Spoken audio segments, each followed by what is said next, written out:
Rest. Oh. You're on. I'm on. Oh, okay. I'm on. Great. Yay. Well, thank you for coming this afternoon. I know you're going to enjoy this, so bear with me as I go through a couple of things. For those of you that don't know me, my name is Sue Anger. I serve as the Chief Experience Officer for Parkview Health. This morning have been thinking about, gosh, I have been in healthcare for over 40 years. So, long time, isn't it? And I've seen a lot of things. But one thing I haven't seen change is really the dedication to the individuals that we serve, right? We're all here because we care about our patients as people, right? And so today, we're going to talk a whole lot more about that. So I appreciate your dedication to those individuals that we serve. For those of you at the community hospital, I wish I could see you so I could say hello, but I hope you suffice it to know, welcome. We're live streaming this today. This is the first time that we have done that. So I think it's going well. I haven't heard any complications with that. Oh, it's going good, Tanya said. So, I do want to thank Tanya and Donna because they have been instrumental in getting this set up for you to be here today. So, kudos to you and thanks so very much. Well, I have the honor to introduce Craig Deao. And I've gotten to know Craig through his books, talking on the phone, talking at different sessions. And I have been a Studer groupie for a long time. How many of you are familiar with the Studer group? Pretty much. A lot of people have been. So when I started in the organization back in the early 90s, I had the opportunity to visit with Quint Studer when he was in Holy Cross. And Liz Jaswick. Anybody familiar with Liz Jaswick? She's entertaining, isn't she? Yeah, right. And so that's really how I got connected, was taking a visit to see what are they doing that we're not doing? How do we engage our patients? Even back then, it was thinking about how do you engage people and what's the experience really like for individuals, and a lot of that probably personal experience. But in getting to know Craig, and I've shared this with others, and I'm going to set the expectations as high, if not higher, that Quint was always so motivational and inspiring, right? So those of you that have heard him, he has a way of connecting with the audience. Well, I think that Craig, and we'll ask you at the end of this session, has really gone beyond what Quint Studer is able to do. So really to engage us, to bring experiences that Craig has had throughout the nation. So he's been involved with physician groups, coworkers, leaders, and what he's going to bring to us is what he's seeing across the nation. Things that really are making a difference to engaging our patients, to engaging you. And as you walk out today, there's one thing that I really would like you to walk out with. One is a recommitment to yourself. So I'm going to ask you to turn off those phones, put them away, shut those computers, and give yourself a gift of the next 2 hours just listening and engaging with Craig. You're not going to be disappointed with that. But sometimes we get too involved with what's happening outside those doors, and you're not allowing your own time to be committed to your own personal growth. So when you leave today, thinking about going back, talking to your own leader about how you are recommitted. Might be recommitted to your own family, recommitted to the organization, to the people that you serve. Think about that, how you're going to show your commitment a little bit differently. So I'm going to turn it over to Craig. He's going to share a little bit more about himself. And again, thank you for your time and your dedication to those we serve. All right, it's all yours. All right, thank you. Good afternoon. So it's been fun to be with your community all day long. I've been with other folks in this room this morning. Did anybody talk to anybody who's in the morning session? And you two still came. That's awesome. So, two. There was not a lot of hands, though, so I don't know what that says about the wTCs. And yes, Sue, once again, has compared me to Quint Studer. And as I've said the last two times, the secret of happiness in life is having low expectations. And she did not begin with that. If anybody's in the dating scene, same thing. First date, don't go to the nice place in town. Like, you got to build up to that, right? If you start there, there's nobody lets you go up. So I'm honored to have been part of the executive team with Studer Group for the last 11 years. Prior to that, I was at VHA, which is now Vizient, out of Dallas, about 2,200 not-for-profit hospitals that were part of that system. And did a lot of work in quality and patient safety. That's my passion. So there'll be a lot of bias towards quality safety coming out of this. I'm on the quality committee of my local health system. I live in Pensacola, Florida. Come visit us. It's a beautiful time of year. Not as nice as today, but it's very nice. And so I was born and raised in New Orleans. I went to grad school at the University of Minnesota. Any LSU Tigers in the room? Yeah, I didn't think so. We don't usually migrate north. How about any Minnesota Golden Gophers in the room? I went to grad school in Minnesota. Totally striking out. Okay, this is a third opportunity, though, for me to have a personal connection with somebody in the room. One of us already knows this. And there's no other place in the world I can use this. But my dad went to Tri-State University. There you go. And this is the only place in the world that would understand, right? Now trying, right? So my dad was in the Navy. He enlisted so he didn't get drafted. He served on a ship for several years. Met my wife. Mom. Oh.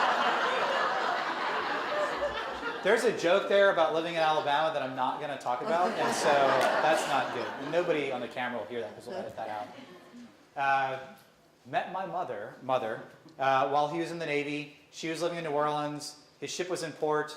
My grandparents still believe they met at church. That's a lie, but I don't want to know the real story, and that's cool. And they got married, and they went to Norfolk where his ship was stationed, and he wanted to get on married life. He didn't want to be on that ship for another 6 months. They're about to deploy to the Mediterranean, and he made a deal with his commanding officer that if he could find a university that was starting before the ship went out, that would accept him and he could start the school year, he could leave the Navy, he could get an honorable discharge, he wanted to become an accountant. And the only place he found that was on the trimesters that had a start date then was Tri-State University. So they moved from Norfolk to Angola, Indiana. And my mom learned to ice skate on the frozen driveway and pick blueberries. And so tonight I'm staying here and I'm driving to Angola. And I think I can find their house. They told me that it's underneath the water tower, which sounded awfully folksy to me. And then we looked at Google Maps, and I'm like, oh, there's totally the water tower, and that's obviously your house. So I'm going to easily go find that, I think, tonight. Anybody know the water tower in Angola? Apparently I can find it. Okay, so if anybody has tips about all the must-do attractions in Angola, I'd love input. I know that might take a few extra nights, but I might stay. The gift that I have, and some of you have this gift too, but I've been in a lot of healthcare organizations. I haven't worked in them like you have for as long as you have, but I've been to hundreds and hundreds and hundreds of healthcare organizations across North America, and so I have the gift of perspective. And so one thing I want to bring to you at the outset is that I could easily go find a couple 100,000 leaders who would like to take your job because you work at a place that is much better equipped for the future than the place that they work. And there's a lot of people that would say, we got a lot of challenges here at Parkview, and you do. It's not perfect. We got a lot of friction. We work a little too hard. And no one's ever said this here, but at other places, have you heard other people at other health systems say they were short-staffed ever? Anybody? Yeah, there's legitimate challenges. But on Maslow's hierarchy of organizational challenges for a health system, yours are up here. Yours aren't way down here. And I've been to some places where their challenges were foundational, fundamental. Are we going to stay in business to get a paycheck next month? You're way past that stuff. You're on how much excellence can we produce for this community? How much stronger can we make it? And that doesn't come without challenges, but just context, it's a lot different. I'll end this week in Kansas at the Kansas Hospital Association. And in my call with that organization, they pointed out to me that 60% of the hospitals in Kansas have an average daily census less than 3. 60% of the hospitals in Kansas have an average daily census less than 3. And I'm anxious to go there because I know that, as I always do when I go to these association meetings, I'm going to have a great time, meet some awesome people. And I know if I go back in 10 years, many of those organizations will no longer be in business. There's no chance. And my guess is half. My guess is half of those hospitals. Hopefully the people will still be there, and they'll be in other roles, but there'll probably be a different ownership on the door. Some of them won't be hospitals anymore. They'll be, some sort of outpatient center, which is probably what the community needs, and that's fantastic, but it's going to get a little tougher for some of those organizations. They would love to have the scale that you have. They would love to have the resources and access to capital that you would have. They would love to have the system resources you have that sometimes you don't like, but you should. They would love to have the billboard you have that I pass on the way from the airport that says you're one of the top 5 systems in America. How often do I pass a sign like that when I'm going to a health system? Never, I don't. Just when I come to Parkview. When we woke up this morning at the hotel and came over with that awesome red sunrise, you saw that, right? Although all the sailors in the room were thinking, red skies at morning, it's about to get bad. That's not the rhyme. Sailors say morning. When I came to your campus, I was here 4 years ago, and I think there was like a cornfield. I don't know, it was over here, but it wasn't this. This is awesome. Your campus, I told Renee, our coach, that it looks like the architect, they sketch the building, and then they build it, and you're like, doesn't really look anything like it's supposed to look. This looks like it just popped off the drawing board. This is awesome. This center, nobody's got a center like this. I bet it's in really big health systems. If they want me to come speak, they're like, well, let's see if we can rent the Ramada again. I'm like, awesome. Nothing's better than a Ramada on a rainy day. Let's go to the Ramada. That's great. So is the volume okay? Can you hear me okay? And you, sir, you can hear me okay? All right, we're all good. So it's easy to come to a session like this and go, oh, cool, another leadership session. Awesome. I can't wait to hear how the leadership here is going to change, because Parkview's got to change, and I want to hear how they're going to change.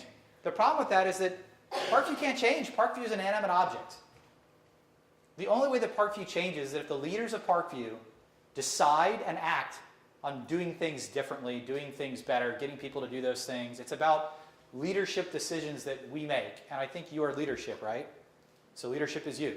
So this is always a journey that's very individual, and we're talking about transformation, change, and excellence, whether it's for our coworkers, our physicians, our patients, and it should be all of those. And the perspective that I bring, I'll try to weave some things in that aren't just about business and healthcare. We'll talk personal life a little bit. So I've been married 12 years to Julie, not my mom, which there's a rumor going around about that. That's not my mom. We've got 2 little guys at home. Sam is 10, Jack is 7. Life's awesome. I have fantastic work-life blend because I don't call it work-life balance. Like when you say balance, what do you think? I think scales of justice. And they always ought to hang in tension. How's your balance feeling these days? You're never going to have balance. Over the arc of a life, you ought to have balance between those two. But at any given point, one's going to lead and one's going to lag. And again, the magic of happiness is expectation setting. If you believe that they're always going to be in dynamic tension and equal, then you're not ever going to be happy. Because there's going to be a time in your life when you can't work for a little bit. Maybe you're at home with your children. Maybe you're doing something else. You're taking a sabbatical, maybe planned or not.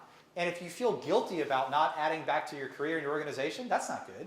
And there's going to be moments, maybe recently, where you felt like you were working a little harder than you want, and than the hours you should put in. And you shouldn't feel guilty about that either, because over the arc of a life, they ought to be in balance. But anytime they blend together, and that's how I do it. I blend them together. So how do I achieve that if I'm on the road all the time? Well, when I'm home, I'm home. I got a home office. My commute's across the driveway. Fantastic. Take the kids to school, pick them up from school. But I'm at a lot. This week, I'll hit 1 million miles on Delta Airlines, which is yay! And so when people say, where do you work? I say typically a window seat on Delta. That's the most typical place I do most of my work.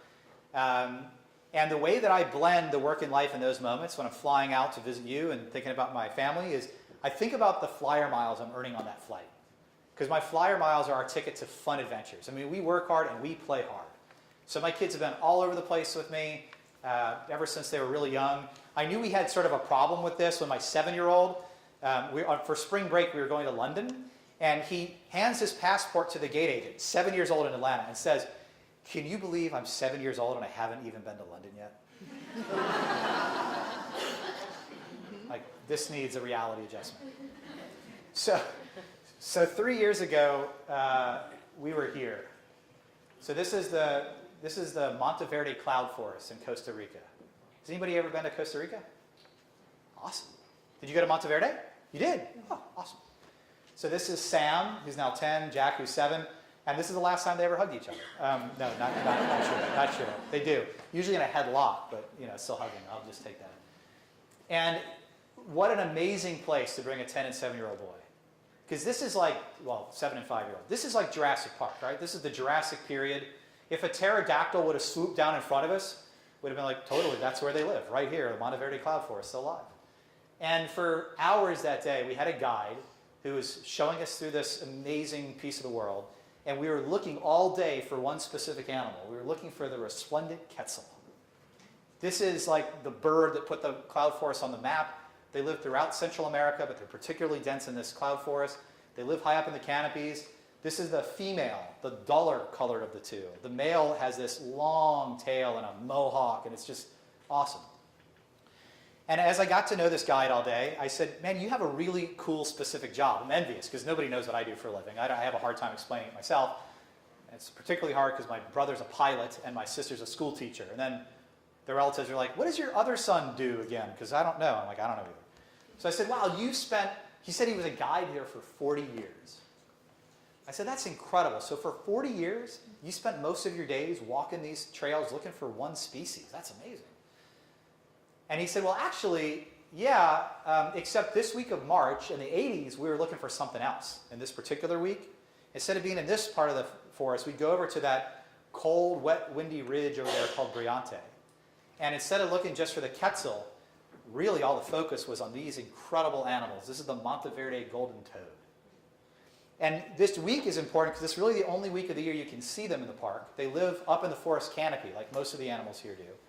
But in this particular week, there's been enough rain at the end of March that the toads descend down to mate, lay their eggs, and this whole ridge turns bright orange with these huge toads. It's incredible. And I'm like, let's go there because that sounds awesome. And he says, well, we could go, but you wouldn't see the toads. I said, well, why? And he said, because they're gone. So why are they gone? He goes, well, nobody knows exactly, but predictably for years and years, in this last week of March, we'd go guide people over there, we'd see them, and then one year we didn't see any. Scientists went up to look for them in the trees, didn't find them. Came back next year, no toads. Next year, no toads. The fossil records say that they have been on the Earth, and by the way, only there on the Earth, for thousands of years. And we're not exactly sure what happened, but what scientists have concluded is that the weather patterns shifted. The El Nino pattern that shifted, that used to come south that time of year, was perfectly timed. Right when it was mating season, they put enough rain in the balls of the roots to make these little pools. It's not coming that far south that time of year. It comes a few months later. And that little change was big enough that they couldn't adapt. And within a very short period of time, they went from thriving to extinct. So I'm having this moment thinking, what an incredible opportunity for my family to hear this with me, because I am raising little nerds like me, and they're learning science right there in the world, not in a book. This is awesome. But with work-life blend, sometimes you can't turn off work brain. I don't know if you've ever been in that situation, right? Like some of you is anybody in here a nurse? I know constantly you're like going around the neighborhood repositioning patients. You just can't help. And I couldn't turn off work brain. And so when they were talking about this toad that was gone, I couldn't help but think, that's the hospital I was at last week. I was at a hospital in the southern tier of New York where it was a really interesting experience. I've never had a more engaged audience, except for this morning and this afternoon. Much better. But this audience was super engaged. It could have been because they just found out that they had decided that they needed to get bigger. They needed to join a big system. They needed to be acquired. So they put themselves up to bid. And when I was there, they found out that nobody bid. And they're facing this really stark reality that we have a declining market, an aging population. They're migrating out of town. There doesn't seem to be the need for the kind of facility we have or the kind of care we provide inpatient. We had a strategic plan that had two interesting components. One was to remain independent, not usually a strategy in and of itself. The other one was that we wanted to be a hospital. And even though we knew that others were evolving a primary care network and outpatient services, and that's just not our core competency, we didn't want to go there. And unfortunately, that's not a financially viable alternative for them. And so the organization still exists, But 6 months after I left, they went out of business as a hospital. Correlated with me being there, not caused by. Correlation and causation, two different things. So the building's still there. It's a beautiful building. National Register of Historic Places, 150 years old. But nobody spends the night there anymore. It's all outpatient care. Owned by a different brand with different leaders, by the way. So the lesson between both of those is that it's really not at all about the strengths you have. It's about how well you adapt to change. That organization had phenomenal strengths. They were the pillar of their community for over 100 years. And they were ideally designed for the results they were producing. But if you need different results, or if the environment in which you're producing those results change, you need a different system. And I love when different sciences teach the same lessons. That's sort of about organizational design and leadership. But Darwin taught us the same thing, that it's cool to know, Toads, that you had some strengths. Those matched very nicely the environment you lived in for 1,000 years. However, if the environment changes, you have to match your strengths with what the environment needs. Is your environment changing any? What's different about healthcare in Fort Wayne than it was 20 years ago?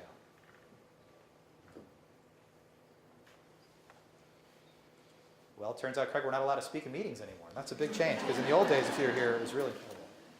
The way people purchase their health care coverage. The way people purchase their health care coverage. Are people spending more out of pocket on health care?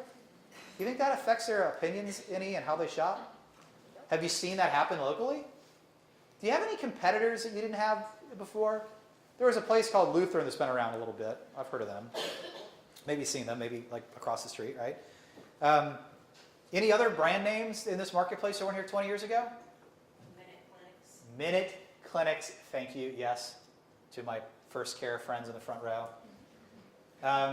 Minute Clinics, interesting. If I was here 20 years ago, I would never have used the word consumer or customer with you. I'd have used the word patient, because we're in healthcare and we talk about patients. And when I got my master's in health administration, that was reinforced because I remember my first healthcare economics class.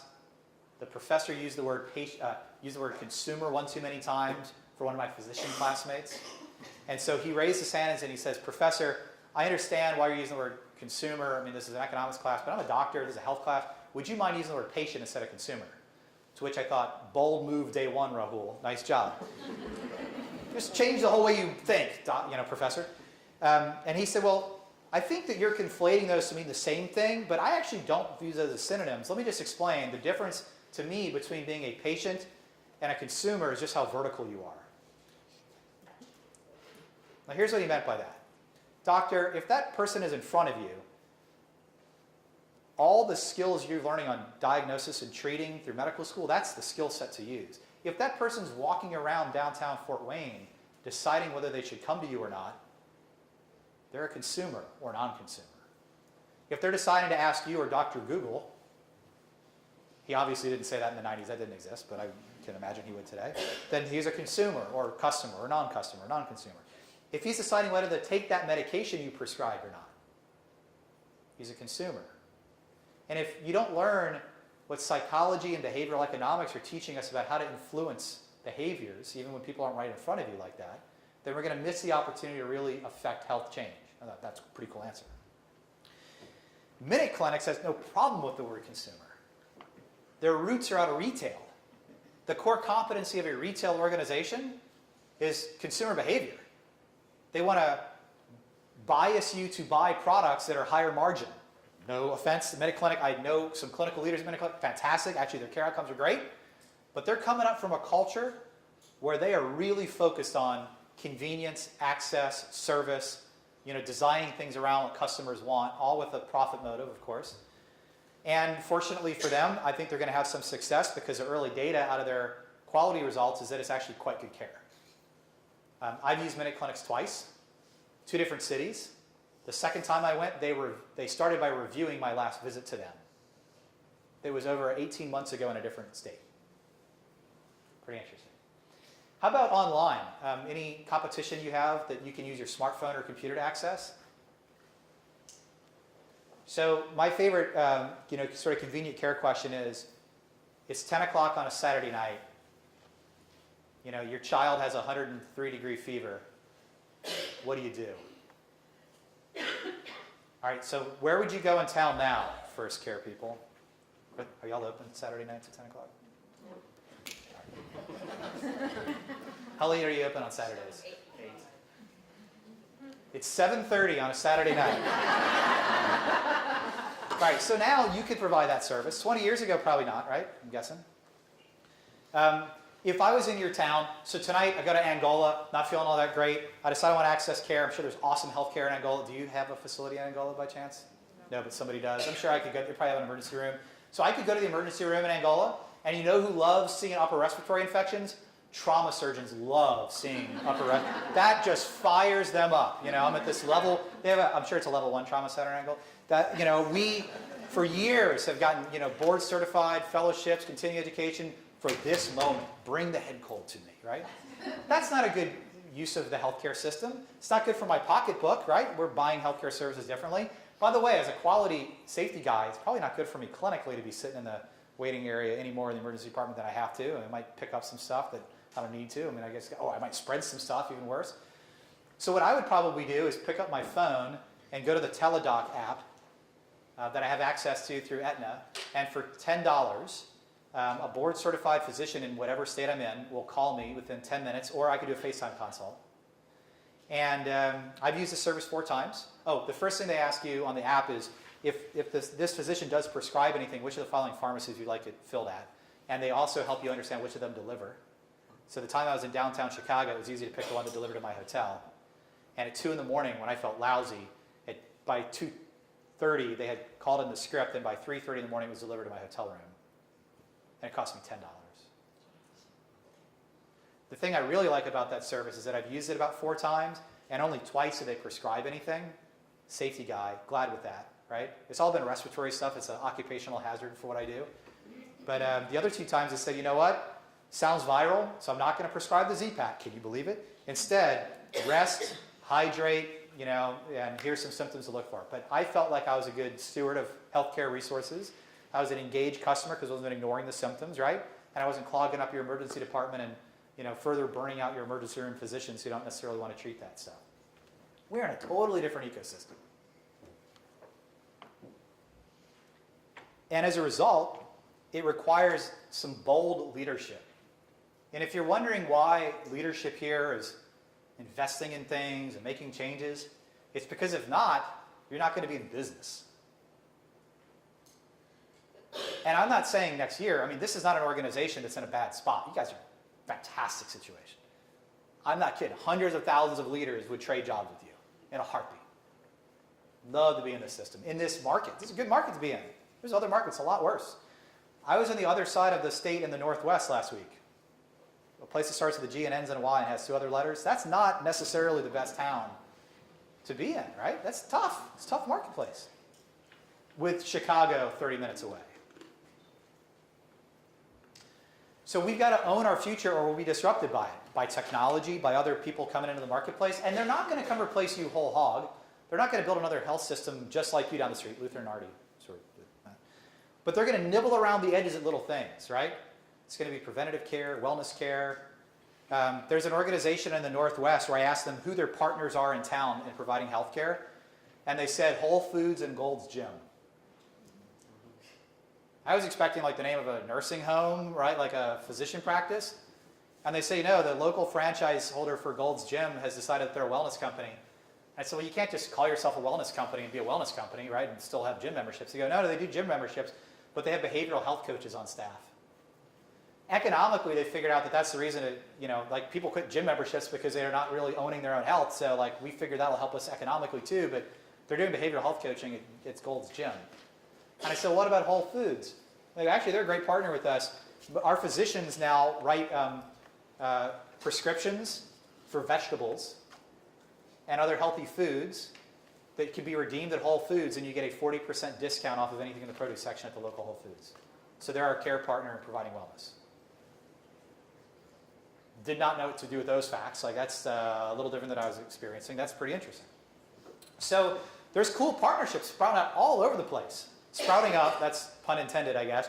Food gardens. There's an organization in Pennsylvania that's planted a garden and allows patients to work in the garden, and to those who have challenges with food needs, can actually go into the garden with somebody that's, helping them with this, make healthy choices, snip their own greens, bring it home, like, wow, they don't have food and they have a lot of time that they can devote to this. That's not, typical and usual. That's pretty incredible. But they're investing in all kind of really interesting stuff. So the ecosystem's changing, and the ecosystem's changing in a way that for us to be strong in the future, because you're strong now. But again, strength isn't the issue. It's agility. It's adaptability to change. So there's 3 competencies that we are encouraging all of our partners to embrace and really embed. The first, you need to embrace the science of doing things better. Now, this isn't news to you. You've been doing all kind of performance improvement stuff. Has anybody ever been involved in any project here to improve something? I mean, we usually have 2 jobs in healthcare organizations. Doing the job and improving how we do the job. Those are the 2 jobs that we have. And I would guess, I was asked recently, what percentage of improvement in healthcare would come if we just applied known best practice? I don't know. So I guessed the number. My number was 90%. 90% of the improvement we still need to make on our measures we're accountable for could be achieved if we just applied the stuff we know we should do without variation.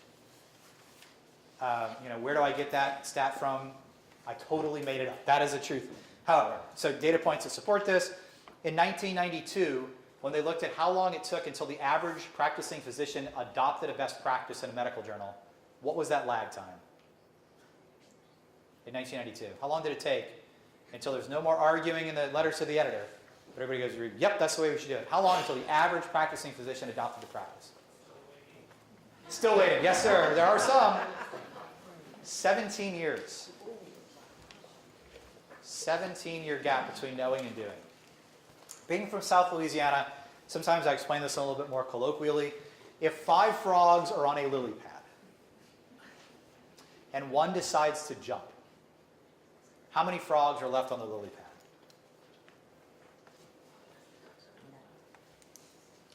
Oh, good. I've heard 5 and I've heard none. Excellent. When I heard this, I went to LSU. They taught me to count, so I thought it was 5 minus 1 is 4, which is wrong. On a couple of occasions, someone has loudly said 6, which is awkward as a facilitator when somebody says that. I don't know what to do with that. I don't have a good reaction. If 5 frogs are on a lily pad and one decides to jump, 5 frogs remain on the lily pad because deciding and jumping are not the same verb.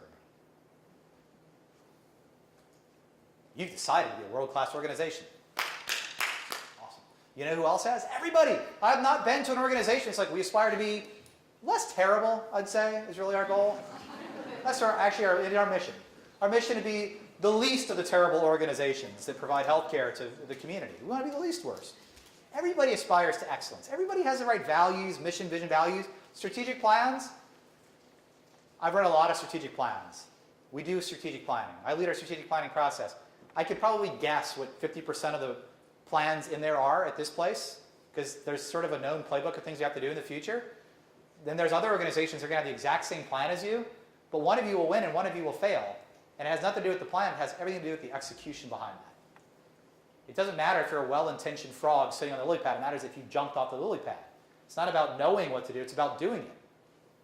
And it's about addressing unwarranted variation from a leadership best practice, from a finance best practice, from a clinical best practice.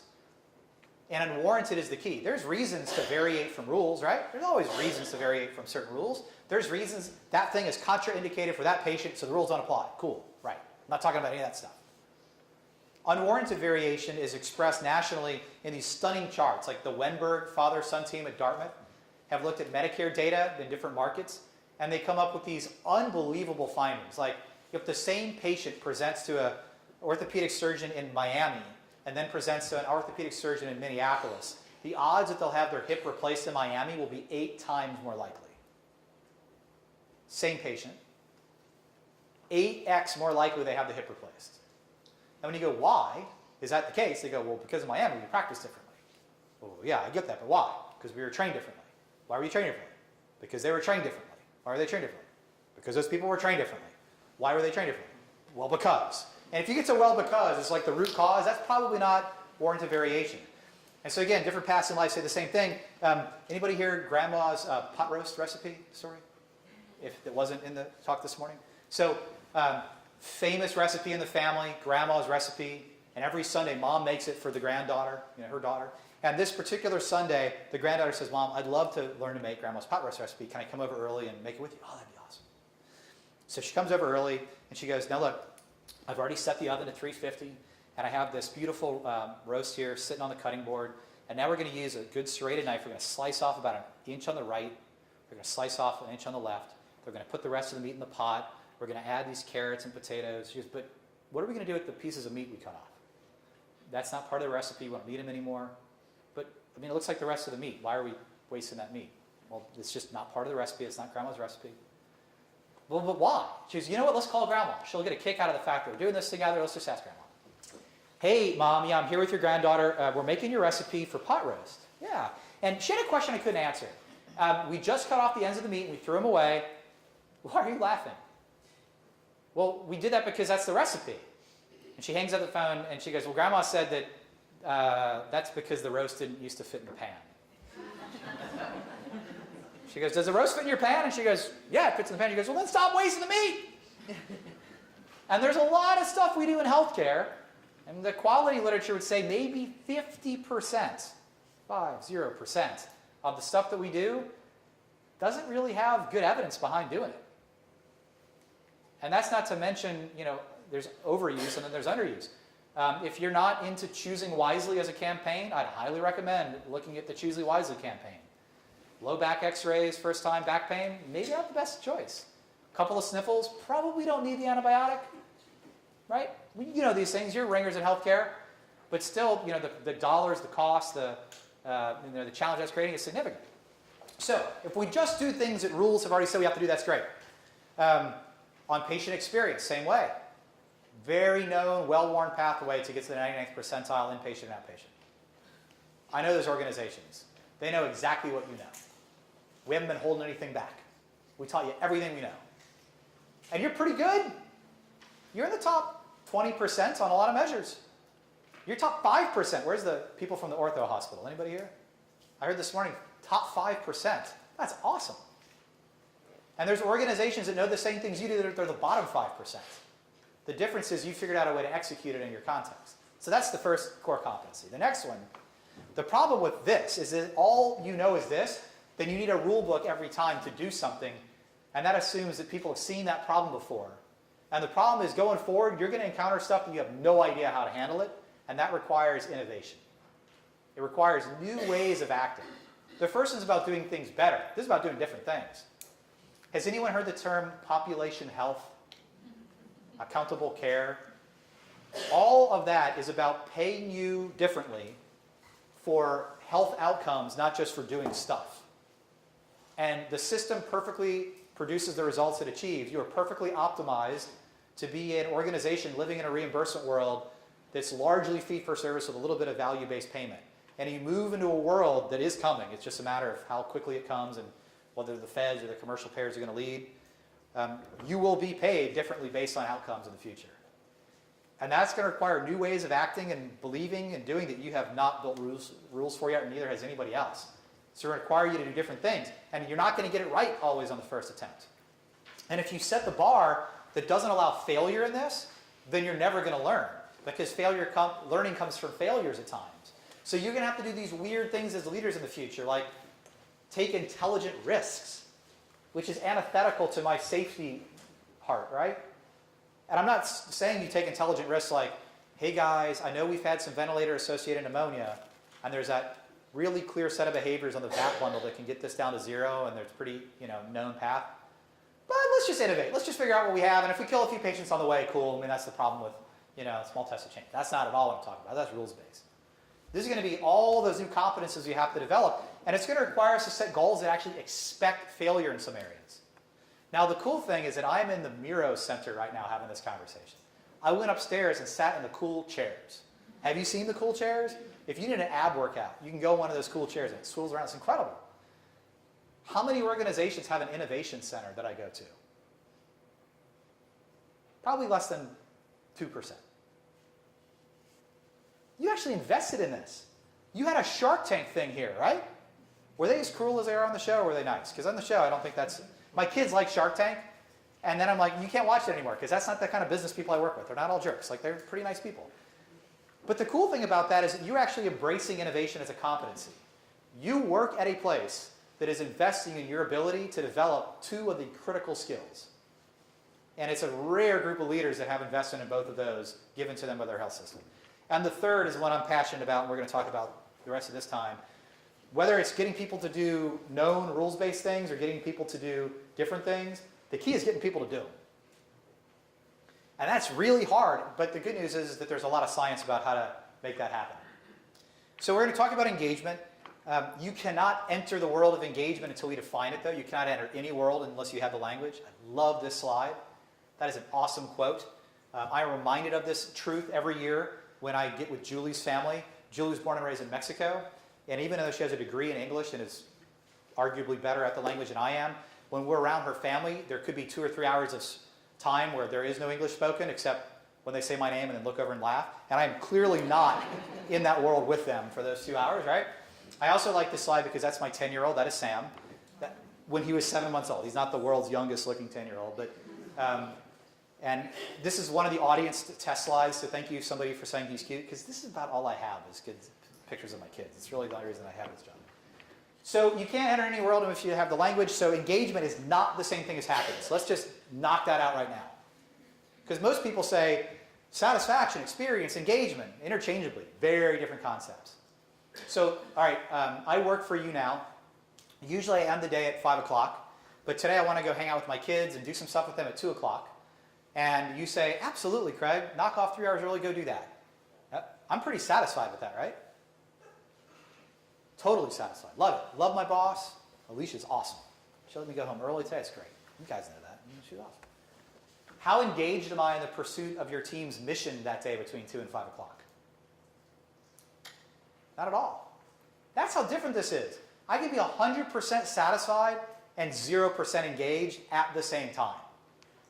So if you're saying that that's one thing, you're going to pick very different strategies. Let me give you the satisfaction playbook. If your job is to satisfy your coworkers, pay them a lot of money.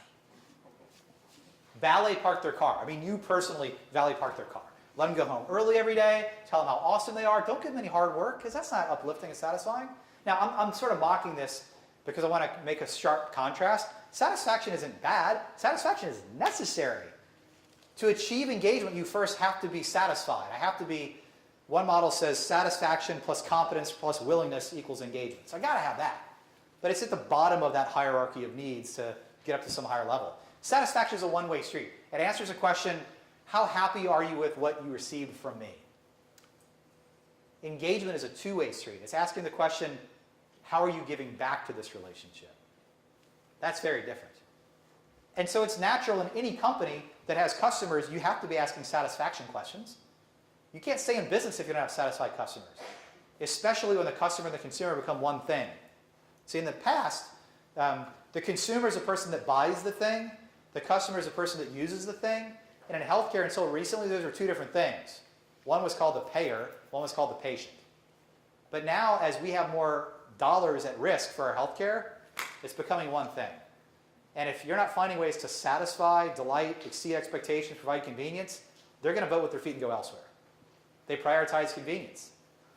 Quality is really hard to define and understand. I'm passionate about it. We ought to educate people about it, but convenience kills. I mean, well, I didn't mean it that way. It's a winning strategy and competency. Engagement is about giving discretionary effort when no one's watching. My favorite reason quality matters on the safety side is hand hygiene compliance. So nationally, how good are we at that in hospitals? What percentage of the time do we wash our hands as we should? What percentage would you like it to be? Are we? What do you think it is? Who said that? Who said 40? Ding, ding, ding. Latest study from the Joint Commission published last year, 40% of the time we do that right. Is that a knowing problem or a doing problem? You know who nails the knowing part? Who intellectually understands it? Sam and Jack. They absolutely understand that they ought to wash their hands, and because they have nerd dad, they understand why they have to wash their hands. And I go overboard with this stuff. I remember I was maybe going a little overboard with the why you have to wash your hands and how to wash your hands. When I was teaching Sam how to wash his hands appropriately, I don't know if you've done that with your children, but you put the thumb in and twist it around. And I was teaching him, and he looked over his shoulder and he goes, "Dad, what does interdigitate mean?" I'm like, "Oh, wrong word. Put your fingers like this. That's what interdigitate means. I shouldn't use that phrase anymore." So they're world class at knowing it. Now, who's got kids at home like under the age of 7? Anybody under the age of 7? Any kids? You do? Boy or girl? Girl. What's her name? Hope. How old is Hope? 6. What an awesome name, by the way. That's cool. And have you ever asked the question, Hope, it's dinner time. Did you wash your hands, Hope? Yes. You've asked that question. And that's not the best way to answer that question, right? Because what's the answer to, did you wash your hands? Unless Hope is the most honest child on the face of the earth. The answer is always going to be yes. Like, yes, Mom, I washed my hands. Now, Hope comes to the table, and she says, yes, Mom, I washed my hands. And there's evidence to the contrary oozing off of Hope's hands. You go, well, she said she did. I guess she did. Is that your strategy? You just go, well, I guess you did. What do? Take her back in there. Take her back in. March on back in there, young lady. Hope comes back 15 seconds later with dry hands. Wash my hands, Mom. Anybody have a strategy you'd use at that point to really detect whether they wash their hands or not? Yes, moms. That's what it's always the moms that say this. Let me get a whiff, young lady, because there's coconut soap in that bathroom, and if I'm not smelling a tropical breeze coming off your finger, you're going back in there. Now, that is not the strategy to use with your medical staff. So I'm not suggesting, please, doctor, come here for a second. However, there's technology that does exactly that. There's hand hygiene surveillance technology. You have to put your hands on an electronic nose. If it detects enough alcohol on your hands, which is an issue because C. diff would prefer soap and water, but that's a whole other talk, then it turns your badge green if you've had enough, if you've washed your hands. And if you haven't, it turns your badge red. And patients are told upon admission, don't let anybody with a red badge touch you. They haven't washed your hands. It's cool and sad. Isn't it sad? Like, really? Like, they'd be like you going, Hope, I'm not going to sully my hands with this responsibility. Put your hands under the nose, young lady. Go over to the nose and let the nose. Alexa, would you please tell me if Hope has washed her hands? That's abdicating like the most basic fundamental responsibility we have. I mean, if primum non nocere, if first do no harm, then how about we wash our hands? Like, let's just start with that. There's a human expectation that if I want to provide care to somebody, do that. Now, again, I'm making light of this. It's not easy. And in the old days, it was especially hard. We didn't have enough foam. The foam ran out. We didn't have the sinks. We didn't have the towels. The stuff rotted your hands. I mean, all those were legit problems. Most of that's been addressed, though. And there are organizations that are pretty darn close to 100% hand hygiene compliance. Most of them aren't in healthcare, though. The organizations I know of that are 100% hand hygiene compliant are in fast food.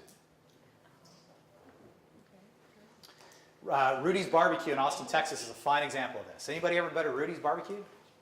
So K&N Management is a franchise holder for Rudy's in Austin. And we got to know K&N because they won the Baldrige Award the same year we did. So here we are, this professional services company that teaches excellence. We're presenting all over the country. And then Ken Schiller gets up, the K, Ken for K&N. And he always begins by sort of being real humble on the stage. I guess y'all are wondering what this barbecue restaurant owner from Texas is going to talk to y'all about quality. But then if he follows somebody in healthcare, he always has a good zinger. He goes, well, I know I can teach something to the people in healthcare because, I know y'all struggle a lot with hand hygiene and it's really bad, but it's 100% at my place. We're like, really, dude, really? He goes, yeah, I mean, it's pretty simple because if you don't wash your hands, I fire you. First offense, you're out. Because if you're not going to wash your hands and we could harm someone by, what is in their burger, then you don't deserve the right to wear our name badge. And I tell people in orientation 2 things. The first thing I don't tell them, I just observe. If you don't smile at me, I don't hire you because I can't teach you to smile. Ken's got it figured out in life, right? Second thing is I tell people right away, look, I hope that you join us and you have a long career here. If you ever want to quit, it's very easy. Don't wash your hands once and you'll leave. We're not going to do the whole because in healthcare, you guys have a different system. Y'all don't really do the fire first offense. I'll do hey buddy, did you know you ought to wash your hands? Hey buddy, I want to tell you that I told you once that you ought to wash your hands. So the second time I'm going to tell you now you should wash your hands. Third time, double secret probation from the frat house, should wash your hands, right? He's like, I don't understand that. And we have cameras above the sinks and we just tell people if we ever catch you walking past, put your hands on it, you're out. Interesting. Here's the other thing that they do that's kind of cool on hand hygiene. They decided, all right, we're at 100% on our side, but people can still get foodborne pathogens if they put stuff in the food and if they go to the salad bar and it's unsafe. So we want our customers to practice hand hygiene compliance. So they did something interesting. Some of you, there's posters up in hospitals like advising guests to wash your hands, cover the coughs, all that stuff. But they did something differently. They decided they wanted to do a social experiment. They wanted to make hand hygiene cool. So when you go into Rudy's in Austin, Texas, which by the way are in gas stations. This is not like a building looks as awesome as this. You go in and the first thing before you get in the line that you're going to go through to get your brisket, there's a sink that is the coolest sink you've ever seen. It's a hand jacuzzi. And before you get in line, you have to pass this thing. And you don't want to be the one person who passes up putting your hands in, right? So you put your hands in, and it's like a car wash for your hands. It like sprays water at you, it sprays foam at you, and then it dries it. It all, like your hands are in this thing for like 20 seconds, and you're out and they're clean.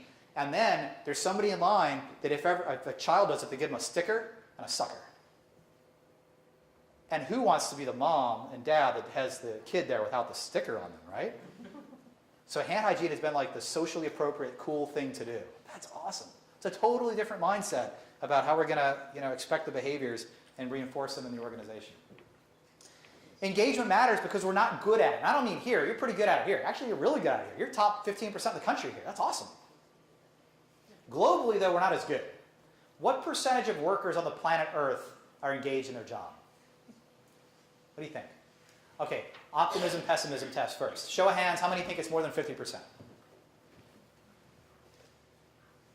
4, which is 400% more than this morning. So it's getting better. All right. Turns out, unfortunately, for my positive friends, it's a little bit lower than that. 13% of people who get a paycheck on the planet Earth are giving value back commensurate with that paycheck. I see this as like a slam on the Industrial Revolution, right? Like the whole point of having an organization is that I pay you and you give a lot of value back so that we can do things better together than independently. I look at this and go, man, the next time you need a chair, you should just build yourself a chair. Because if like a factory of people build the chair, like half of them are loafing on the other people, it's not going to work. The other thing I thought was, this can't be real. Like there's no way we'd produce all the amazing things we do on this planet Earth if only 13% of people are engaged in their jobs. Well, that's because the green people up here that are engaged can be 7 times more productive than the red. That's why you don't see this as much. Because they're covering up for all the lack of productivity for those that are disengaged. Now, what's the problem with that? What happens to those green people over time? They burn out, or they quit, or they become more like the red, they regress to the mean. Because if I'm in the minority of people exhibiting this behavior, socially what I'm thinking is, I'm not the cool kid. The way that we do things here is we kind of slack. That's just like the normalized behavior. And if I'm the one who's really busting it every day, then I'm the weird outlier, and that feels wrong to me. I want to kind of normalize and be part of this group and act like them. And even on the cafeteria wall, they say we expect everybody to give 100%, right? Really what they're acting like is that we expect everybody to give between 60 and 80%, except on a Monday it's more like 20, and on a Friday more like 10. How engaged are our patients? Oh, let's talk about physicians first. Physicians slightly more engaged than the national average. In fact, in the physician profession, medical profession, it's more like 34% engagement. However, there's other data that colors that a bit. 52% of physicians are burned out. And that's what we just had a really good discussion about across the hall with a lot of your physician and advanced practice provider colleagues.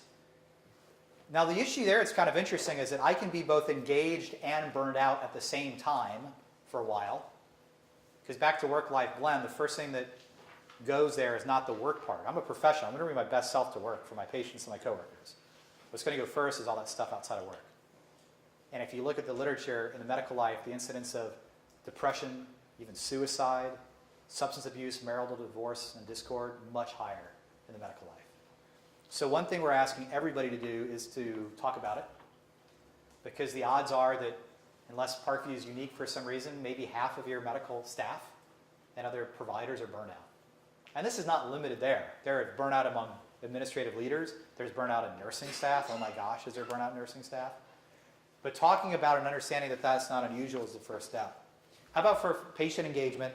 There's not yet this big national study of patient engagement, so we have to look for proxies of what happens when patients aren't as engaged. And the New England Journal of Medicine asserted this about 6 years ago. That, if you look at the outcomes of disengagement in our own healthy behaviors, we know that a handful of chronic diseases drive 70% of costs and 40% of deaths.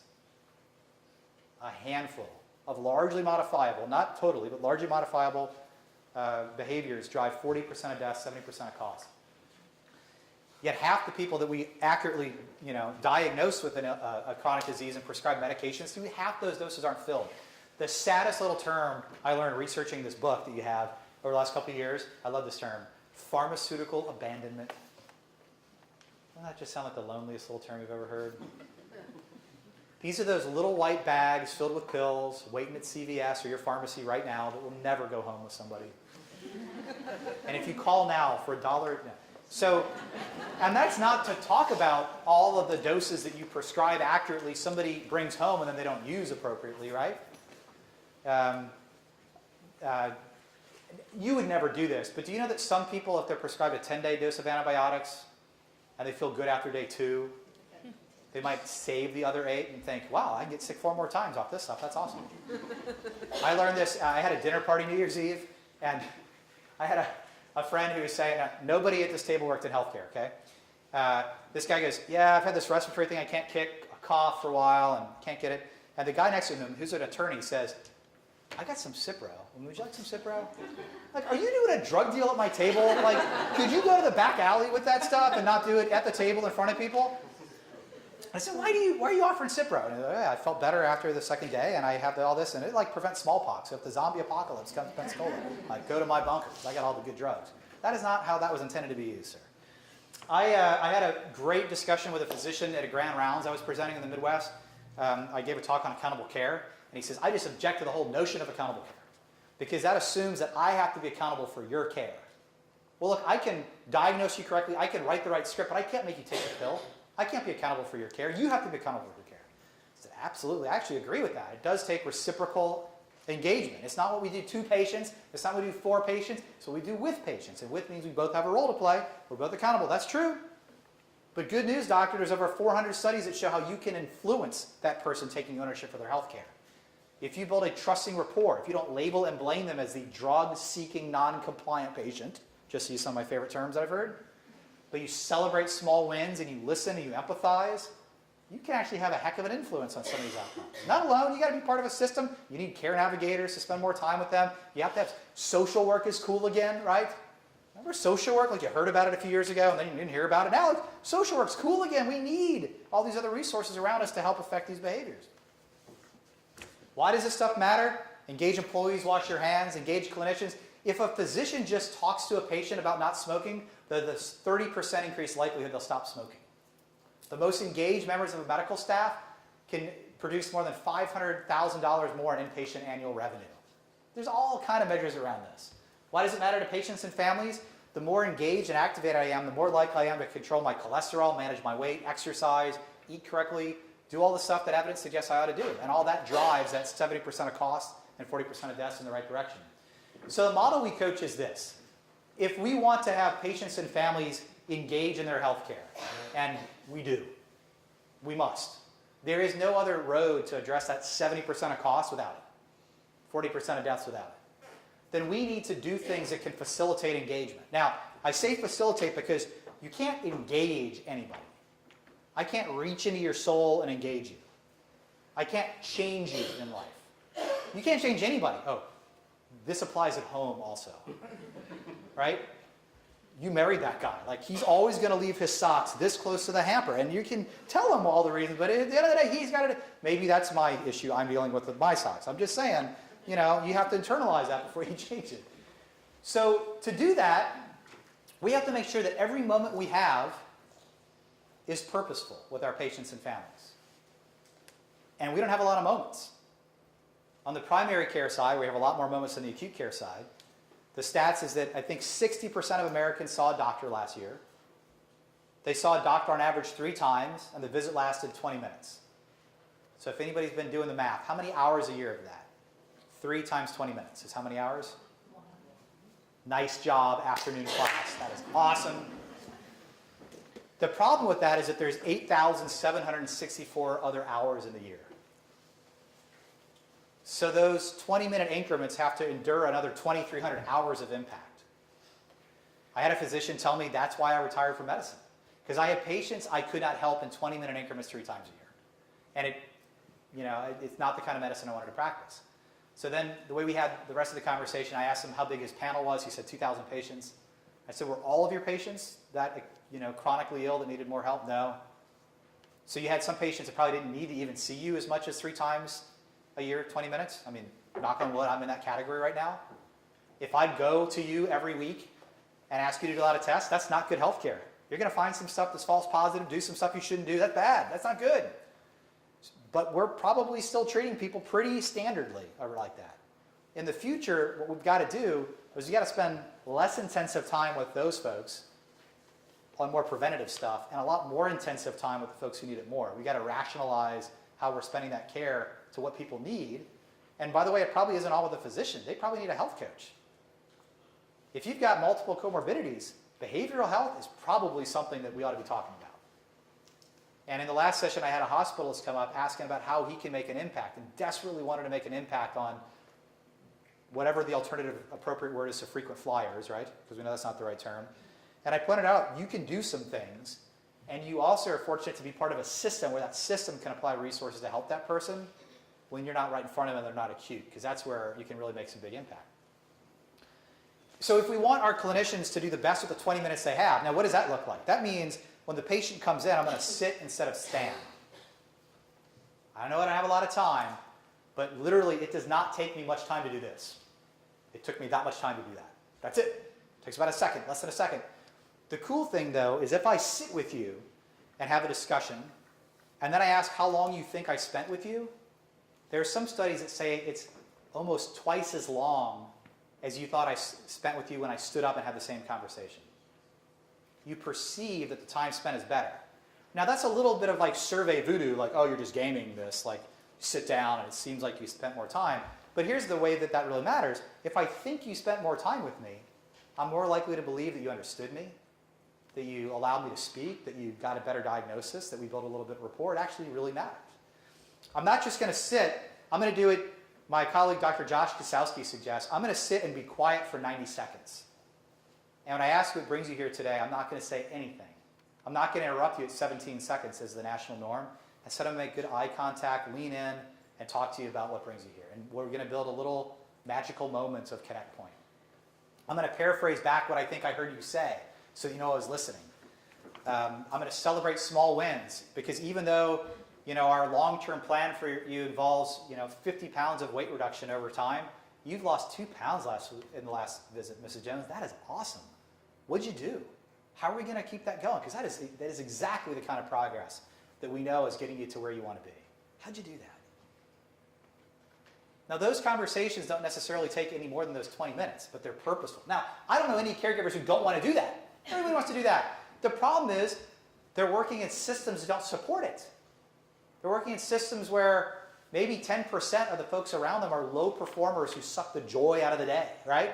They got systems and processes that don't make the technology easy. And all that's on leadership to create the kind of place where our care team can do what they wanted to do when they got into this profession 30 years ago. We either serve a patient or we serve someone who serves a patient. And so this is a cascade. If we want to affect healthy behaviors and engagement with patients and families, customers and consumers, then we've got to model that at the top as leaders. So all of you are in this room because you're in some role of leadership. Maybe you have a formal title. Maybe you have an informal title. Doesn't matter. All you have is influence. I don't care how senior you are. The only thing you tread upon is your influence, your credibility, your authenticity. Because you're not going to fire everybody every time they do something wrong. Right? It takes accumulation. So you're really leading through influence. The highest ranking officer in Army healthcare presented at a conference a few years ago. And it was about accountability. And he said, now I guess some of the civilians in the audience were wondering why a multi-star general is up here talking about accountability, because you probably think in the Army we got this under control, or the Army. He said, if somebody comes in my office and I ask them to do something, do you know what I'm thinking when they're walking out the door? I'm thinking, I wonder if they're going to go do that or not. We've worked in Army medicine. unbelievably wonderful culture. Love the double mission that they have. But I'll tell you, they have no advantage of accountability that you don't have. In fact, in some ways, it's more challenging. Government service employees, unionized environments, it's not at all as accountable as you might think it is. All about influence. Senior leaders and supervisors, the two flavors of leadership. Which of these has the bigger impact on my engagement as a coworker here? Supervisors. Many of you in the audience, right? And even when you're a senior leader, you're somebody's supervisor. Senior leaders have an important role to play. You have to set benefits and compensation so that people can even become engaged. I mean, if you're not paying me, it's really hard for me to volunteer my time here. There's other things I have to do. I can't fully engage if I'm not making enough money to live, right? You have to create the playing field of engagement. You have to create the norms, the rules, and then you have to enforce them and live them. We'll talk about that in the next slide. But the day-to-day experience is the supervisors. Penelope, who leads my unit, may as well be the CEO of the system, because my day-to-day experiences are shaped by Penelope's affect, mood, what she cares about, what she rewards, what she talks about, the words she uses, all about that. And so what people want out of you, clear communications, tell me what you want and keep it consistent, please. Just tell me what you want. Don't necessarily tell me how to do all the steps. Tell me what the outcome is and let me innovate a bit on some of those processes if it's not rules-based yet. Give me development. What people want out of a leader is someone with calm, focused, positive energy. I love those three adjectives for a leader. Calm, focus, and positive energy. Not, hey guys, I went to this talk, the people from Suitor Group came, and my takeaway is, I am freaked out. I am totally freaked out. I don't know if you're not, but if you're not freaked out, you ought to be freaked out. That creates some type of urgency, but that's the kind of urgency where people like freeze in paralysis or go, you're nuts, I'm going to go work across the street because I don't want to work for you anymore. Instead, you have to message urgency with hope and a plan. Hey guys, we spent some time yesterday in a session, we're talking about the future, and there's some significant change coming to our industry. The good news is I feel like we're really well positioned around that. We know all the right things to do. The challenge now is doing them. And so I'm recommitted to this. I hope you are too. Let's get after it. That's the message that people want from leadership. And the one that's universal across these two that I'm the most passionate about is this one. Most of the time, people learn about your values and your expected behavioral standards at orientation, right? Remember the video you watched and somebody came and talked to you and did you have to sign anything here? No one's remembering this except HR who's shaking their head. Okay, but yeah, you did. I'm sure you did. Everybody does. Actually, what we coach is that you ought to receive that before you get an application to work there. Because there's things in our standards of behavior at Suitor Group. One of them is, I agree if I join this organization, I won't gossip about anybody I work with. And for people like me who can't stand gossip, I go, are you kidding me? There is a Disney World like this that I could work at where people don't gossip? Just as cool, there's about 10% of people who read those rules that never apply. Right? My name's Gail. They even call me Gossipin' Gail. That's kind of my thing. That's like my personal identity is wrapped up in my prowess around gossiping. I'm kind of proud of it. And if I can't do that here, I'm out. Gail, thank you very much. So glad you did not apply because you might have faked your way through the interview process. That's awesome that you opted out. So I heard all that stuff in the interview process. I heard it upon orientation. But how did I really learn our values and what we cared about? I learned about it because I had the opportunity to spend my first week in the field with Quint Studer, our founder. And on the third day of being all over the country, we went to a small hospital in Texas to meet with the medical staff early in the morning before normal business hours. So we go in the front of the hospital, and there's like 300 open parking spots. Nobody's there yet. And he takes the back spot by the chain link fence. Last spot you can pick.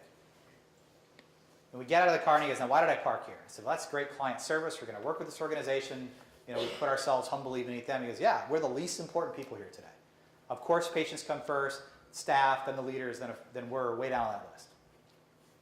He takes about 10 steps, and he bends down to pick up a newspaper that was crumpled up in the parking lot. Now, we've got like 290 spots to go. So I beat him to the coffee cup, right? I wasn't going to let him clean the whole parking lot himself. I get a coffee cup. He gets another coffee cup. We're slightly competitive in our organization. We competitively clean the parking lot. Didn't say anything the whole time. He didn't say anything the whole time. We got to the door. We both had an armful of trash. We put the trash in the barrel in the front. And I'll never forget the rest of that day. He had a little stain on his jacket from the little coffee cup he had held. And he says, now, why did we do that?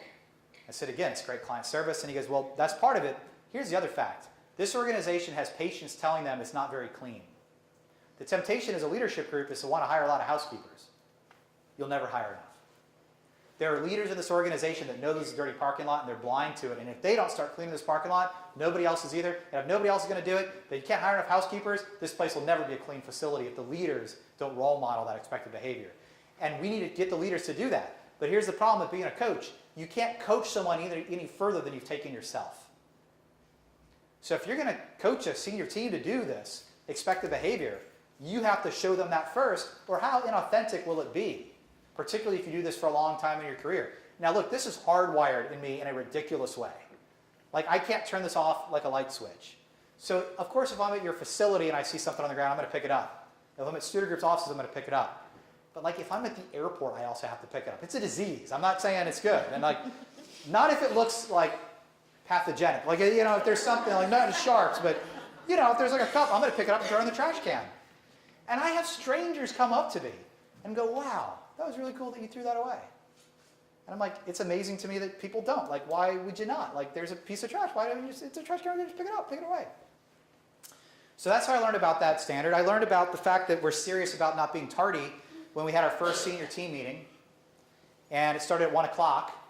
And all of us, except one person, was there. And at 1:02, Quint got up and locked the door. And then at 1:03, we heard jiggle, jiggle, jiggle. Sort of a sheepish little knock on the door. Quint gets up, opens the door and says, oh, come on in. Shuts the door again. Doesn't berate the person, isn't mean to them. But how often were we late for meetings after that? Been 11 years now. We're punctual. Now, we do things to make that easy because it's not just about wanting, nobody wants to be tardy, it's just hard. I have found that teleportation is not all that advanced yet as a science.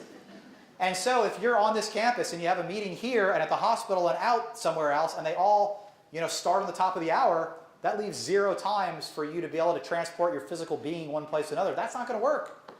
So you have to have systems that support these efforts. Like we end meetings at the 10 till. You know who else figured that out? Your kids' schools figured that out. The bell rings at 10:50, the last class starts at 11, because it turns out you have to walk sometimes to get to places. But we don't do that, do we? Some of your meetings are like 8 to 9, 9 to 10, 10 to 11, 11 to 12. Craig, it's 11:30, why are you late? Because the last 16 meetings ran 60 minutes late each, and it compounds, man. So it's not just about efforts, it's about the system. Many organizations, the thing that separates world-class organizations in healthcare, Baldrige recipients, people that have won, you know, awards for a decade of 99th percentile engagement and experience from the others, is not the knowing problem, it's the doing problem. And almost always, when there's a doing problem, it's a leadership problem of not walking the talk, role modeling, coaching these behaviors. There's an organization I got to visit in the Northeast several years ago. I was really honored that they asked us up because the team was in pain. This organization got feedback from their patients. HCAPS had just been out a couple years at this point. And 4 of their composites were not yet at the 1st percentile.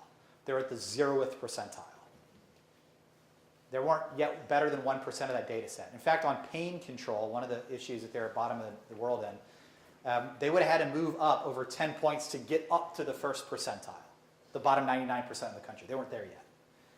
So this is an organization financially struggling, core measures, remember core measures? Struggling on those too. So I got an opportunity to meet with the executive team for a couple hours. It was going to be at like 2 o'clock. I got there at 1:20, 1:30, hadn't eaten yet. So I made a beeline to the cafeteria. What a gift. Mystery shopping cafeterias is awesome. I learned so much just walking around in the cafeterias. So I go and get my tray from the cafeteria. And there's this really nice looking poster where the trays live. And it said at blank blank medical center, we believe in practicing world-class patient care, so you can expect that the people who serve you will, A, acknowledge you, I, introduce themselves, D, tell you the duration of how long this, have you heard of I relate? Has anybody, can you relate to this, right? Derivations of AID it. They'll explain things to you and they'll thank you for the honor of serving you. So I was just put on notice I should be expecting AID it, right? So I walk into the cafeteria, it's after the lunch rush, I'm the only customer. There's only one person working in the cafeteria. She sees me, I see her, and I'm expecting AID it. So let's practice. A is acknowledge. You role play this. I'm going to be me. I'm good at that. You be the person in the cafeteria. Go ahead, acknowledge me. Hello. Really good. Here's what she does. So I'm thinking maybe it's a silent A here, like they don't pronounce, like this is an aisle, but you don't say the A, and okay. So if somebody doesn't do ate it or I relate, I teach it to them. It's very easy. It's very human to do this. So let's role play again. I'm the customer, you're working here, you didn't say anything, so I'm gonna want you to acknowledge me, and here's how I'll do that. It's very easy. Hey, how's it going? Great. Nice. It took a little bit, but you get there. With a little training, I'm sure you can get there. So I said, hey, how's it going? And she goes, what do you want? Mental note, coaching team, should we serve this organization? We're not rolling out A, we're rolling out A.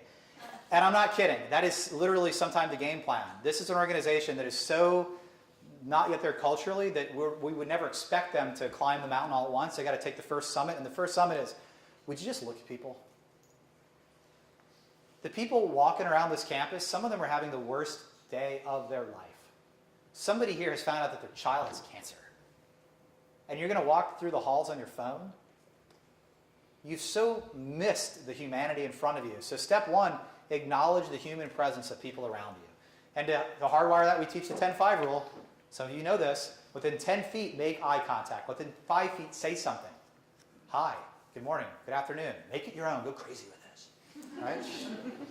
So anyway, she goes, what do you want? I'm like, well, forget the I, D, E, and T. Let's just eat. And so I said, I would love a grilled chicken panini. And she goes, wink at that.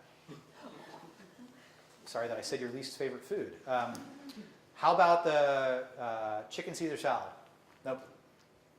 Oh, I'm not going to play this game all day. Like, let's start with what you have, and we'll narrow it down. So, what do you have?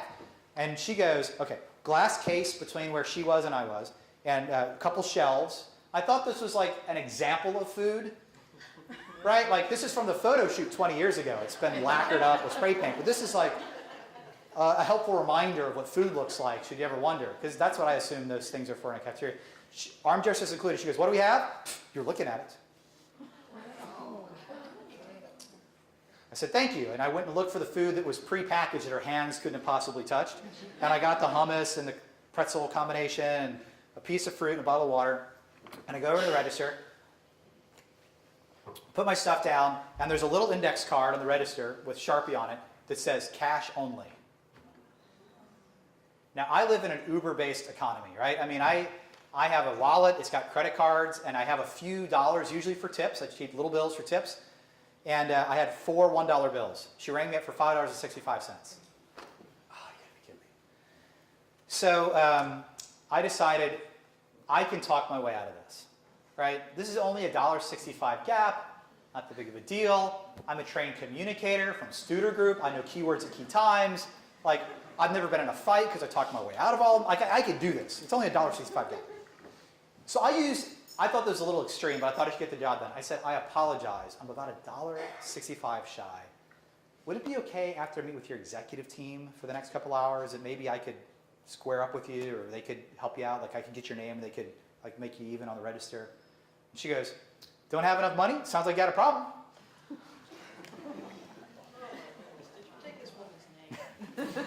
Yes, indeed. So she had a name badge on there. Let's say it was like Shirley, okay? And I said, Shirley, I apologize. I'm $1.65 shy, and I don't really feel like playing the Price is Right now. So I'm just going to go ahead and leave all this food here. Because I was mad.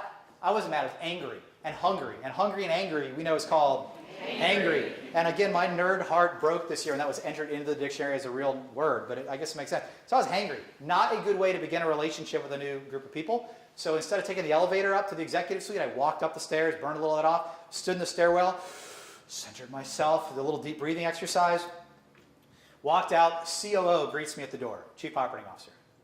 Craig, thanks for coming up. How was your journey up? Well, if you see something, you got to say something, right? Because like, we're going to coach you. So I said, well, I appreciate the opportunity to come up. Travels are fine. I did have a really unfortunate encounter, though, with somebody in your cafeteria. Now, what do you think the Chief Operating Officer said? Yeah, you must have met Shirley. Yeah, I think that was her name. And then she goes, I'm glad you got here early to see the problem. I'm like, Shirley's the problem? She goes, she's an example of that problem. I mean, that's kind of how, that's what we're dealing with here. Have you ever heard the phrase we, they? Like that's what we're dealing with here, right? I said, really? Like if I go out in a nursing unit or like in one of your clinics, that's the kind of attitudes I experience? Yeah. So that's a big issue. She goes, that's why we're here. I mean, that's why our results are as bad as they are. I'm like, I get it. Yeah, let's talk. And then we had a terrible next 2-hour conversation. Because for the next 2 hours, they kept asking questions like, I just don't understand how you guys are going to deploy to help us. Like, we don't have an auditorium big enough to hold all the staff. So how many rounds of training are you going to do until they all learn AIDA? Like, how are you going to get all the thousands of staff in there and teach them how to smile and be nice? Like, no, we're never going to do that. Well, but that's what we want to do. I'm like, yeah, you totally need to do that, but that's not what we're going to do. Well, how are you going to get that done? Well, we're going to teach you how to do that, and you're going to teach them how to do that. Because that's the only way it's ever going to be authentic. Otherwise, you're going to be like Studer Group said, and as soon as Studer Group leaves, you're going to go, that was ridiculous, and we're not going to do that anymore. This has to just be the way you live here. Oh, and by the way, question about Shirley. Who does Shirley report to? Shirley reports to John. And then I just kind of looked at her for a minute, and she goes, yeah, John needs to address that. Shirley, totally agree with that. And John probably either needs skill or will or clear expectations to deal with this, which comes from other leadership, right? So who does John report to? And I got a little awkward because she was like next up on the org chart, I think, right? And I said, the problem here, it isn't that she had a negative attitude, because I bet if I put her as an employee at Parkview or at Studer Group, one of two things would happen. Either she would normalize to the expected behavior and actually be a pretty good employee, she would quit, or she would get fired. But she would not be allowed to be a 10-year tenured employee where leadership goes, that's Shirley. Man, that's just Shirley. That is not high quality. That's the difference in Olympic level organizations and those that know what to do but just don't do it. It's those moments where you go, well, Shirley's been here 20 years. She's totally the worst. I get it. But she's been here 20 years, right? Has anybody here ever said we're like family? Maybe the people out at the community hospitals, we're like family. I've heard that a lot at organizations in healthcare. We're like family. My next question is always, did you mean that as a good thing? Because I think you meant that as a good thing, but sometimes family's not the easiest thing. Like, you can't fire your family. Like, that's your crazy aunt, and she's coming to Thanksgiving, and you're going to have to sit next to her, and you can't be like, let me have a low performer conversation with you, Aunt Penelope. You can't do that, right? And sometimes the problem with family is that we're really comfortable with each other, and we're not really likely to address those behaviors that are out of keeping with the norm, because they are the norm, because she's been doing it for 20 years, and we're just going to go numb to it. Oh, okay. So everybody do this. All right, now place it on your chin. I said your chin.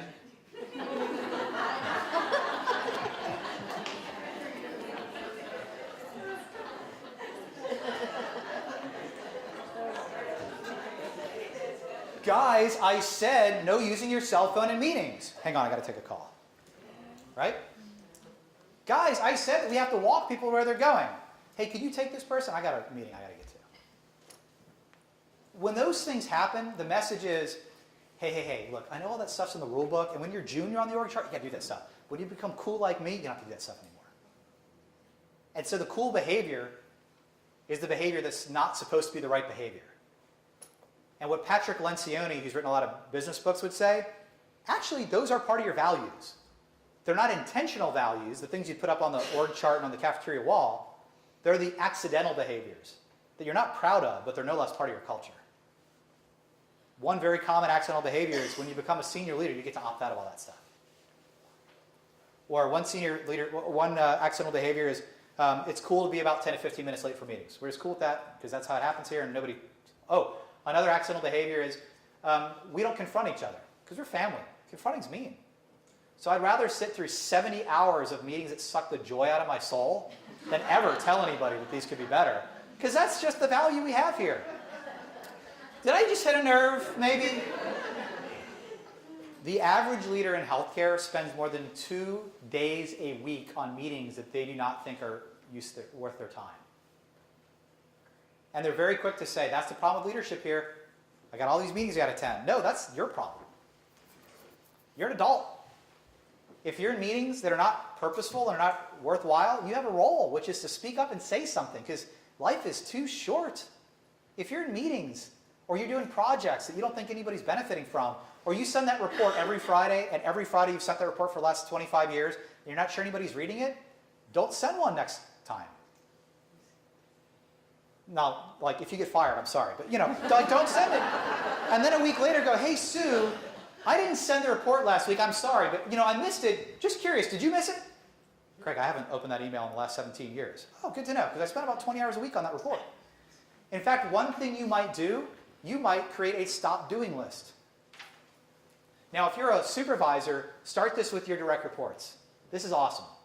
Ask all of them, look, I know that there's probably some things you're doing that you don't feel add value to you or your customers or coworkers or to me. I don't know what all those things are. So I'd love you to give some thought over the next couple of weeks, and when we meet next time, bring to me what you think should go on your stop doing list. And I won't be able to say yes to all of them, but I'd love to see what you think is not value added time. Here's a few things to think about.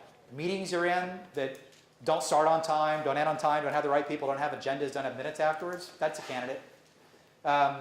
Recurring meetings. Any recurring meeting on your calendar, question it. Because the default in a recurring meeting is infinity. And most meetings don't need to last for infinity years, right? So it might have outlived its useful life. Just question it. If anything you do is 60 minutes long, that's probably not the right time. Maybe it could have been under 45 minutes. When I had direct reports that went from 6 to 12, I thought, wow, I can't do this expected student group behavior of a monthly meeting for an hour. How am I going to do this? What if I cut them all in 30-minute increments? And so I went from having 6 direct reports to 12 direct reports, and they still took me the same amount of time to supervise because I cut the meeting time in half. And you know what happens to meetings that last 30 minutes? They take 30 minutes. If you expand it to 60 minutes, you know what happens? They take 60 minutes. Work has the same physical properties as a gas. It expands to fill the shape it is given. If I open a vial of perfume in this corner, at some given point, it will absolutely equally fill every space in this room. If I trap it in a bottle, it will absolutely equally space that smaller bottle. Put work in a box. Emails do not own you. You own those emails. I had an executive coach earlier in my career, and I said, I can't get up on the balcony and lead like you're supposed to because I'm just in my email all day. Okay, tell me about that. I get 285 emails a day. And when you count them, you have a problem, just so you know. If you're averaging your emails, you're on the path. And she goes, okay, well, do you think that the executives you work with who've had successful careers get a lot of emails? Not as many as me. Okay, that could be. But they get a lot too. Yeah, probably. And what do they do with their emails? They have assistants who read them all. Okay, maybe that's some of them. But they still get a lot of emails. Did they sit in their desk all day reading emails? No. She goes, well, Craig, most successful executives have learned this thing called a blocked calendar, where you tell emails when you're going to do them instead of them telling you every time they ding. And so, Craig, just try this. I know that you're going to have a hard time weaning yourself off, so you can have a glide path to this, but I want you to check emails when you wake up. I want you to check emails when you go to work. And then I want you to block your calendar for 90 minutes and not check any emails. Go out on the floors and around, have meetings, whatever you want to do. I want you to check emails again right before lunch. I want you to check emails again when you come back for lunch. Oh, don't have lunch at your desk ever again. I want you to then block the rest of your afternoon for meetings. I want you to check your emails again between 4:30 and 5, go home, sleep. If you have to, check it before you go to bed if you're that neurotic. But you will have just given yourself like 6 hours of project work that didn't exist before by doing that. And by the way, the emails are going to take the same amount of time. Like, no, they're not. That's ridiculous because now I spend 8 hours a day. And then she goes, have you ever been out of office and a bunch of emails built up? Yeah. How'd that feel? Terrible. Like bombs were going off in my inbox and I couldn't control them. She goes, how long did it take you to do the emails? Well, it took like a good 3 hours. Huh, you're out 3 days. You used to spend 8 hours a day on emails. Is that 24 hours in those 3 days? Yeah. But somehow you got them all done in 3? Yeah. How was that? Well, that's interesting. I must have entered a different dimension because they took 8 hours more. That's a tip I learned when I was 25 years old that has probably helped me achieve more success than anything else I've learned in my whole career. And I'm not perfect at this, but I'm pretty good at it now. Hey guys, when I have a project due, it's an appointment that goes on my calendar. I think it's going to take about an hour. I put an hour here. Now, sometimes I have to move it, but I just move it to a different day, and a different day, and a different day, and I'm rarely late getting stuff done. So there's little things like that I'm telling you are going to give you time back so you can spend time on things you want to do, which is about getting around with your coworkers, with your patients, working on projects that are due in 6 months, not the the urgent but unimportant thing that's nibbling you to death at the moment. Your job when you become a supervisor, a manager, a leader is not, if you supervise 5 people, your job is not to be the 6th employee.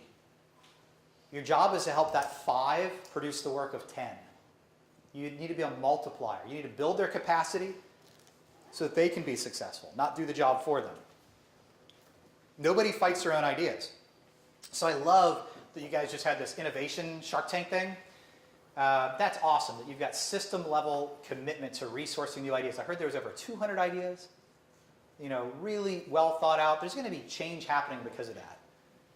However, in addition to that, you have a responsibility to keep that alive every day in your work teams. Rounding for outcomes ought to be part of that. And my guess is rounding for outcomes has gotten a little stale for you. Just a guess, but I've done it for 11 years, and I know that I have to get a booster every now and then to remember why I'm doing this. Because sometimes you go in and you go, do you have any tools and equipment you do your job, any ideas of systems and processes? And you'll hear things like, yeah, we got to fix the discharge process here. Great. I'm going to write that down. Discharge process. I'm going to put that in the yellow thinking about it column for the next 8 months and then move it to red very quickly because we're not doing it. Instead, you need to have a conversation. Tell me why you want to fix the discharge process. Well, I've noticed these 3 things. That's, you're really close to this. What ideas do you have about how to fix the discharge process? I don't really have any ideas. Okay, you ready for the Jedi mind trick you're going to play next? You go, if you did have an idea, what would it be? And people will say stuff. It's unbelievable. And then you go, you know what? That sounds like a pretty good idea. Let's try it. And now the action item isn't going on my report card. I'm going to check in with you next time we meet and see how that's going. If you need support, let me know. Your job is not to do the job for somebody. It's to support somebody's ability to do it for themselves.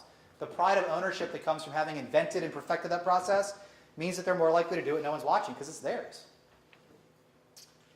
We talk a lot about communications, and communications, we usually think about the message we send, but the message that we're receiving is at least as critical. Okay, so I need you to pair up. That means groups of 2, not groups of 3, not solo performances. And if there's like an odd people, not odd people, but an odd number of people in your row, like this is an odd row, an odd number of people in your row, there's 5 of you, one of you needs to go to another row. Or somebody's going to vote you off the island, and that's embarrassing. So you ought to just decide, you got to volunteer. I'm going to give you 15 seconds to organize into groups of 2. 14, 13, 12. On the camera too, please, yep.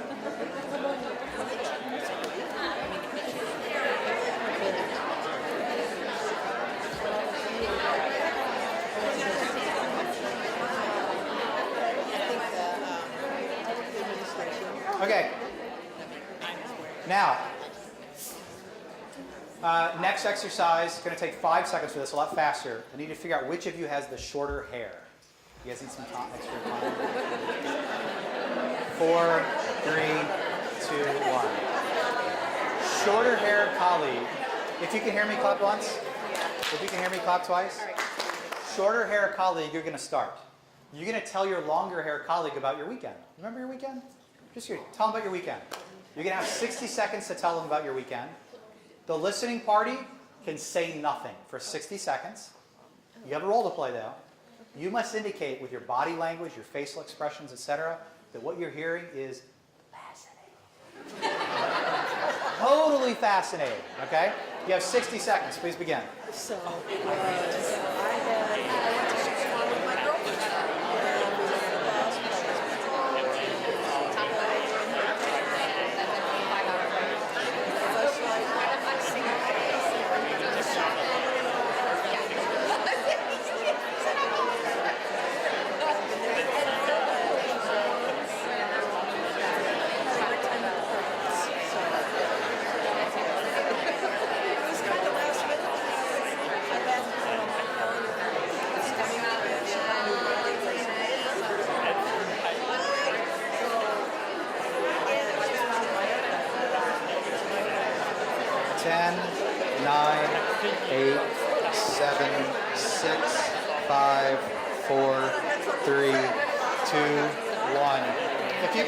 Clap once. If you can hear me, clap twice. Switch roles. So the listener's going to talk, you know what switch roles means. And in this round, the person who's speaking is going to share about their weekend. You have 60 seconds. The listening party can say nothing. And you must indicate with your facial expressions, etc., that the information you're hearing is incredibly boring. You have 60 seconds. Please begin.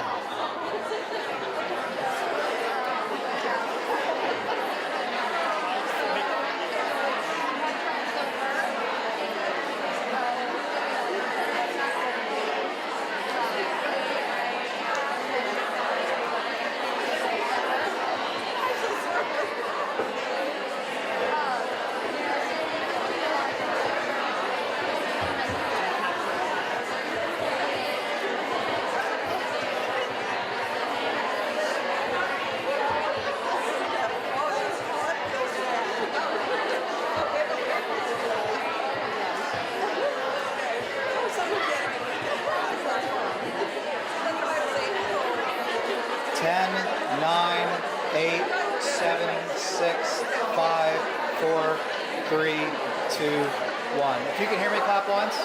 If you can hear me, clap twice. If you can hear me, clap 3 times. It's a 3 clap group. Got it? All right. In the first round, You don't know the swings, do you? in the first round, what kind of body language was happening to indicate fascination? Smiling, nodding, eye contact. How about in the second round, what was happening?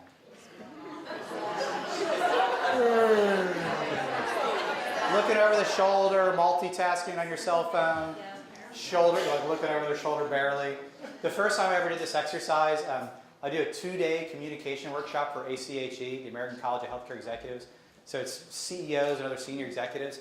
I was very intimidated. I was going to have 14 hours of content to do for a group of CEOs, terrified. And I did this exercise the first time. I said, all right, now indicate you're utterly bored. And one of the CEOs got up and left. Like, is he coming back? And he came back, he's like, I just don't mess around. I just made that person understand. I do not care about what they say. In the second round, which by the way was only 45 seconds. Because it's cruel. I mean, 10 seconds is cruel. 45, like, how many of, okay, we're in the little tree of trust now, little safety trust here, okay? How many of you didn't go the full 45 seconds? How many of you are like, okay, get the point, that's terrible. Okay, got it, thank you. So some of you bailed a little early. Did any of you like not accept defeat? Like, I'm gonna get you. And so instead of telling you about my real weekend, I'm gonna amp up the facts a little bit. Did anybody? A little bit? That's embellishing, right? Also known as lying, but that's cool. I mean, it's fine. Those are 2 very common things that happens in that last round. People either stop or they change the tune. Because what your body language says, and that engaged body posture, and you can read books on this, it's amazing. There's a psychologist who had people watch people that were presenting with the volume off, and then ask which of these people you trust most. There's been studies repeated after study on this, and they find that the engaged body posture, if I'm sitting, knees sort of pointed to knees, if you're standing, people think feet to feet, like point your toes. One way people remember this stuff. Shoulders squared up, how do you remember this? In acting, it's called the heart pose. If I want to really connect with an audience, I'm always going to have my heart pointed to your heart, and everything's sort of this ground. I think this makes me look ridiculous. I don't walk around generally like this, like, let me talk to you about my feelings. That's a little obnoxious. But I'm going to make good eye contact, not tractor beam death stare eye contact. Have you ever had people that do that and you're like, could you just blink so I can think again? Because I can't think as long as you're staring. So you know all that stuff. That's engaged body posture. The disengaged body posture, the arms folded, looking away, multitasking. So in the first exercise, the engaged body posture, what I'm saying is, you got me, keep going. More of that, please. And people will talk to you forever if you listen intently. It's amazing what people tell you. If I'm giving you the disengaged body posture, what I'm saying is stop. And your option is either to just stop. Some of you exited the exercise early. Or you go around the block. Oh, I didn't get you at volume 2. Let me crank it here to volume 10. You didn't like my story about walking the dog? Did I mention that then we ended up on Mars? I mean, because I can talk about that part of the story too.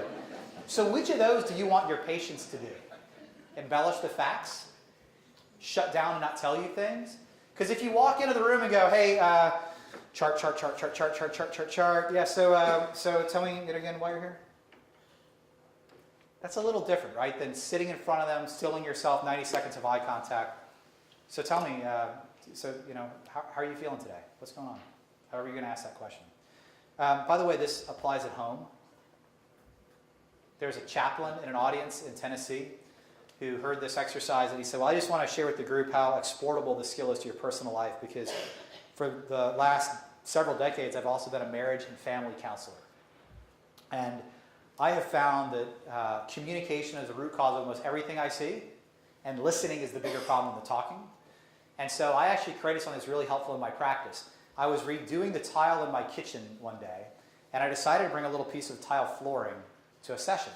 And I created a rule that I still use today, 20 years later, which is that you can't speak unless you have the floor. Get it? Get it? Can't speak unless you have the floor? So if you want to talk, you grab a piece of tile and you talk, and the person who doesn't have the tile has to look at you and listen for as long as you have that tile. And when you're ready for them to speak, you hand them the flooring. And he said, I knew I was onto something that was really important when the second time I did this, the wife picked up the flooring, started speaking, and 45 seconds in couldn't talk anymore because she was choked up. And I asked her why she was choked up, and she said, I can't remember a time when my husband's made eye contact and listened to me for 45 seconds. I teach this stuff not because I'm great at it, but because the way that you learn something is to teach it. And in the weeks I do this exercise and then I come home to my family, I am far more likely when I see Jack come to the door to get down on one knee and say, hey buddy, tell me something great about your day. Instead of putting my bag down and going, hey Jack, how you doing? Totally different level of engagement. A totally different evening that we have together when I remember to do that practice. These little things matter. The way that you listen will determine what people tell you. I didn't say it'll determine and affect what you hear. Of course it will. I'm actually saying it will change what people tell you. You will learn amazing things about people. You will build trusting relationships. Do you know anybody like that in life who's just an awesome listener? If you do, they're the one that you go confide everything in, right? And those are the kind of relationships, okay, you don't want to hear everything about your coworkers, but you know, you want to hear the stuff. You want to hear what's really on people's minds. We want leaders who have that calm, focused, positive energy. We talked about that. And we want to do things that can engender trust, because trust is always the first step towards engagement. If I don't trust you, it's going to be very hard for me to engage in this relationship. If I don't trust my senior leaders, my direct supervisors, my coworkers, if the patients don't trust their care team, it's going to be really hard to engage. And of all the things up here, I mean, you know, I'll connect the first bullet and the last bullet together. So you use something called I Relate. It's very similar to Aid It that I sort of talked about earlier that didn't happen in the cafeteria. But I want to talk about what I have found to be the most impactful way of communicating that helps with engagement. And this works at home as well as in business and in healthcare. So if you've been around for a while in healthcare, you've probably heard people say, hey, you shouldn't just tell people how to do something or what to do. You ought to tell them why, right? To engage them in why this matters. And if you don't do it, turn this off for a second, you hear incredible things like this. Has anyone ever heard of the practice of hourly rounding? This is a practice that's over 20 years old. Unbelievable evidence that if you visit a patient every hour, don't wait for the call light, and you do 8 key behaviors, that's the key, all kind of good stuff happens in quality, safety, patient experience.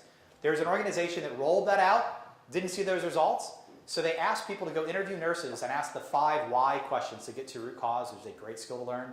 If I ask you why you're doing something, you're going to give me a surface answer. It's probably not the root cause. It's probably about a person, not a system. I can't really fix that. So I say, well, why is that your answer? You give me a deeper answer. And on the 5th why, the center of the universe opens and truth is revealed. It's unbelievable. You got to do this. So they said, nurse, quick question, why are you doing hourly rounding on this unit? And what do you think the nurses said? I love healthcare. I've asked that question for 15 years, and every time, every audience ever has gotten that right. Number 1 answer on the board, survey says, because my boss made me. Okay, well, that's not really the right answer. So why did your boss make you? The second why question. To raise our Press-Ganey scores, the name of the patient satisfaction survey that we're measured against. Well, why do we have to raise our Press-Ganey scores? Lots of fun comments on that one. My favorite ever is, because that's how that's how the CEO is going to get his bonus. It's really motivating to the frontline staff, right? So, you got to explain why I want you to do hourly rounding. And hourly rounding, man, they've got a lot of data around that. You ought to share the articles and the data. The realm of 300 plus sample sizes and meta-analyses with p-values and n's and all that good data. But as my friend Gurpreet Dhaliwal says, no one has ever taken to the streets because of a pie chart. Right? Nobody ever looks at a run chart and goes, I have seen the light. That is my new passion. I'm going to get after that, right? Nobody changes that way. We all think that we're rational decision makers. No, we're human beings. Human beings don't make rational decisions. You thought you bought that car because the torque was awesome and the foot-pound ratio and the space. You look cool in that car. That is why you bought that car, right?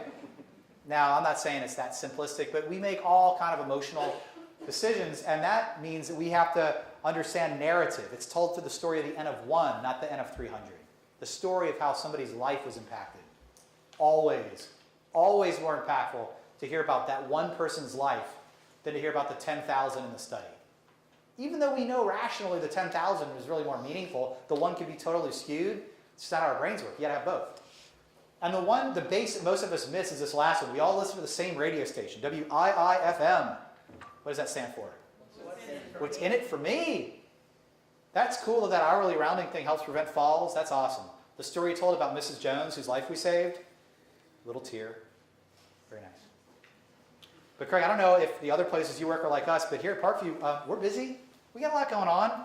And so, I mean, I understand. There's a lot of things I could do with my time that improve quality. There's a lot of things that make Mrs. Jones happier, but how is this going to make my life better, easier, more productive? Here's my favorite way to answer that question. You know you've got the right message if the person you're asking to do something differently can tell you that they feel better driving home at night as a result of having done this. That is a great acid test. I did that thing, and you know what? When I reflected on my day, I like the way that my day went.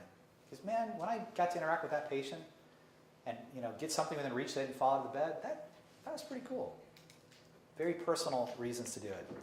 And so rather than talk lots of theory, I like to use AIDIC to teach this one. Because man, early on, I was hired at Studer Group in 2006 as our R&D leader, which stands for Rob and Duplicate, not research and development. But so we had tons of data on AIDIC. And I would show up to a group like you with 50 PowerPoints that look like this, explain all the data, then drop the mic. I put data into smart people's heads. You're going to go do that thing now, right? So I was given a gift on this one. When I met my wife, we both worked at the same company in Dallas. And as a bit of context, I was an administrative fellow in the organization right out of grad school. My wife had been there several years. She was more senior than me on the org chart, made more money than me, a few years older than me, totally robbed the cradle, is what I'm saying. And I was right out of grad school. I didn't know if I could date somebody at work. I was a little anxious about this. So I went to HR and asked them if I could date her. This is true. Is HR in the room, by the way? Is anybody here from HR? Yes, ma'am. Yes. So you suppressed a giggle, but you're very kind, pointing out, well, Craig, it's a big organization. Here's where she is on the org chart. Here's where you are. As long as you're not in this, this is cool. As long as conditions don't change. And so we went to dinner that night, and I told her, Julie, I got permission to date you from HR. And that's about how she reacted. And then she said the right follow-up question, which is, how old are you? And that's the right question. So we got engaged, we got married. We'd been married a couple years, and I got an opportunity to join Studer Group. Amazing opportunity, except it meant moving from Dallas to Pensacola, Florida. Now, I'm still married, and we moved there, so things worked out okay. But it was a rocky beginning. Julie lost her job in the process. We thought it would go with her. It didn't. Really uncomfortable beginning of the job. But we found out a few weeks after that Julie was pregnant. Now, I used to say we found out that we were pregnant, but most of the people I speak to are female, and you've helped me understand that we were never pregnant. Thank you, ladies. Thank you. Honestly, both of us are very anxious about this because twice before we had miscarriages, and that was absolutely a we. Julie, actually, the first thing she did as part of her prenatal care was fly back to Dallas to meet with the OB who had brought her through this twice before. She understood through that conversation, though, that she should really find an OB in town. She's not like in the Arctic Circle, and third trimester a little hard to keep flying back and forth.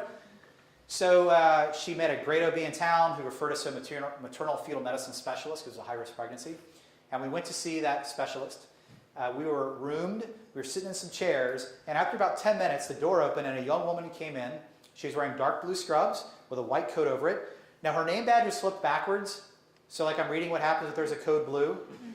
Safety guy, so glad to know it, and this is a place with lanyards and swivels, so just either pet peeve, either have them double-sided, or you got to do something to make sure they're not flipping around, because half the time somebody's not knowing who you are or why you're there. So she just said, "Hi, I'm Stephanie," opened the medical record, and started asking my wife some pretty personal history questions. Now, I know the answer to these questions, so I'm answering, in my head I'm answering them. You don't add to your wife's history. No good could come of that. And after a few minutes, I noticed that she's very anxious, and her answers are showing it. They're like yes, no answers. And I wanted like append a footnote to some of these things, like see Exhibit G with a whole lot more information. So I figured my presence is inhibiting her candor, and I said, "Hey, honey, let me step out. This is your history. I'll catch up with you in a little bit." And she goes, "No, I'd really prefer if you'd stay." I thought, well, she's really uncomfortable. So Stephanie goes, "Craig, you said you moved here for your job. Just curious, what do you do?" And I said, "Oh yeah, I work at a small company in town called Studer Group." She goes, "No kidding, you work at Studer Group?" Like, "Yeah." And she closes the folder, stands up, leaves, and shuts the door. So I'm thinking, I guess we're moving back to Dallas. Like, this is not working out. So about 10, 15 seconds goes by and we hear, and Julie says, come in. Stephanie walks back in. She's got her jacket nicely buttoned. Her name badge is the right way. She goes, hi, my name is Stephanie Alexander. I'm a double master's prepared genetics counselor. I've been working with Dr. Smith in his practice here for the last 7 years, and between the two of us, we've been able to provide help and hope to hundreds of people from across the Gulf Coast who come to us for our services. Now, over about the next 20 minutes, let's say it's about 11 o'clock now, I'm going to be asking a series of history questions. Now, I tell you we have 20 minutes because that's a lot longer than you probably had in the past for histories. That's because we're going to create a risk profile, largely informed by this, that will guide how often we see you in the practice, the types of tests and intensity of treatments we recommend, and hopefully all that produces the best outcome possible for you and your family, so please have plenty of time to get in your mind. At about 11:30, we're going to meet down the hall with Dr. Smith in a conference room. He's usually very generous with his time with these first patient visits. You can ask him anything in your mind, get to know him. He's just a great guy. I know you're going to enjoy working with him. Oh, I'm not done because thank you. What was that? And she goes, that was ate it. You know, maybe hear this. That was I relate. And I said, okay, that was completely bizarre. Like that laugh, what was going on? She goes, well, I just thought you'd get a kick out of this because you said you worked at Studer Group, and a few weeks ago our boss bought your Ate It video, and we had to watch it and write out our little Ate It script. And here, like I have it with me, and I thought you'd just get a kick out of here, my little Ate It script. Pause the story, my little Ate It script. Has this anchored in her values as a non-discretionary action that improves patient care? If I said, why do you have to do it? She goes, because my boss said so. Why? To move our scores. Why? Because somebody gets a bonus. I guarantee it did something like that. So Julie says, well, Stephanie, this clears a few things up. Because, see, I thought that you were Dr. Stephanie Smith. And I got to be honest, I already fired you about 5 minutes in. Because this is the hardest thing I've been through in my life now for the third time. What made the last two a little easier was the incredible rapport I have with my doctor. And I just didn't feel that with you. And I was wanting to go on to the next doctor in town. There's other options.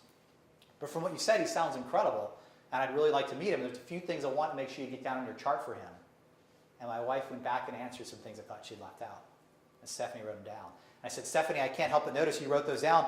Was that helpful, clinically relevant information? Yeah. Could it change the risk profile? Yeah, it could. So what I hear you saying is that AIDED is like a really important part of a good history. Yeah, I guess I can see that now, but I don't know. You know, it's kind of hokey. I'm not really comfortable with it. What? Julie says, look, you look like you're 17. You got a master's degree. You've done this 100 times. You need to tell people that. But when I heard that I'm not comfortable with the thing, I blew up a little on the inside. I was not nearly the skilled coach that I am 11 years later. So I said, look, I got to be honest. I'm not that concerned that you're uncomfortable with this. I'm concerned how uncomfortable my wife has been for the last 15 minutes. And if there's something you can do that makes her more comfortable and gets a better clinical outcome, that sounds like it's core to your professional practice. Now, I don't think that was the way to coach that behavior. I don't think she's like, I'm totally going to do it now because you're so mean about it. But I don't buy this. I don't do this stuff because it's uncomfortable. You do uncomfortable stuff all day long. How many of you have ever given hands-on patient care? I thought I wanted your job. I thought I wanted to go on the care providing side until I had enough opportunity to shadow people doing it. I was too uncomfortable. You do all kind of uncomfortable stuff. My youngest son is a NICU baby. Well, let me resolve this story first. So 9 months after that, this guy was born. That is Sam. He's now 10. That is not his natural hair, if you're wondering. Jack spent the first week of his life in a NICU. He had respiratory distress. He was sleeping like a little hummingbird, right? 5 pounds, hooked up to all this stuff. And while I was visiting him in the NICU, a nurse came over and said, Mr. Deao, I need to give your son a shot. I said, of course. She gives Jack a shot. What does Jack do? Cries. I cry. I can't pick him up. I'm just standing there helpless, just like, this is a bad day, right? Crying. After about a minute, I realized that she hasn't walked away. And I look up and I notice she's got some tears. I don't know why. You got to put up walls to do these jobs, but I've seen those walls come down. Was that comfortable for her to do? Why did she do that for Jack? You don't need to include a DRG as part of your response. Just in general, why did she do that for Jack? Because he needed it. It was necessary. It wasn't optional. I'd pay $20 to get out of that. I would never stick a baby and make it cry. And I don't think she woke up in the morning and saying, I hope today I stick a baby, make it cry. If dad cries too, double extra bonus points for me. That's what I'm in this for. Let's do this. If you believe that it's about what's in the best interest of the quality for the person in front of you, of course you would do it. Non-negotiable every time. And so I don't talk about satisfaction and experience, I talk about quality. Why would you do iRelate? Because there's some scared kids that when they find out that the phlebotomist in front of them has done this 17,000 times, they feel really lucky and they calm down. That when they find out that this surgeon has done this with people like you 150 times, they go, man, we got lucky today. And when they find out that these are behaviors that are what's in the best interest for you, it becomes non-discretionary. What was more impactful for you, the data I showed or the story? Every single time. Learn to tell stories. Stories without data, that's a big opportunity cost. Don't get people to chase stuff that's not evidence-based. You got to marry the data to the story, but don't forget to touch this base. Because there's lots of things we could do with our time. Choose to do those things that add value back to your life. Why do I do AIDIT? It's just a better way to live. It doesn't take me any more time to be nice. It doesn't take any more time for me to explain this stuff. It doesn't take any more time for me to say thank you. And in that spirit, we are honored to be on this journey with you. It is awesome to see the results you're achieving. There's 100,000 plus other people who'd like a seat at your table. So I hope you're grateful that you have one.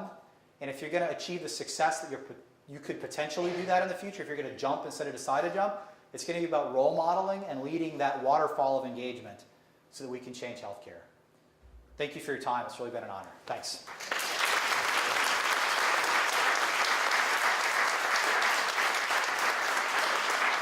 I'll see you in Angola tonight, I guess. Whoever hangs out in Angola at the skating rink, bowling alley, I don't know. Sue, any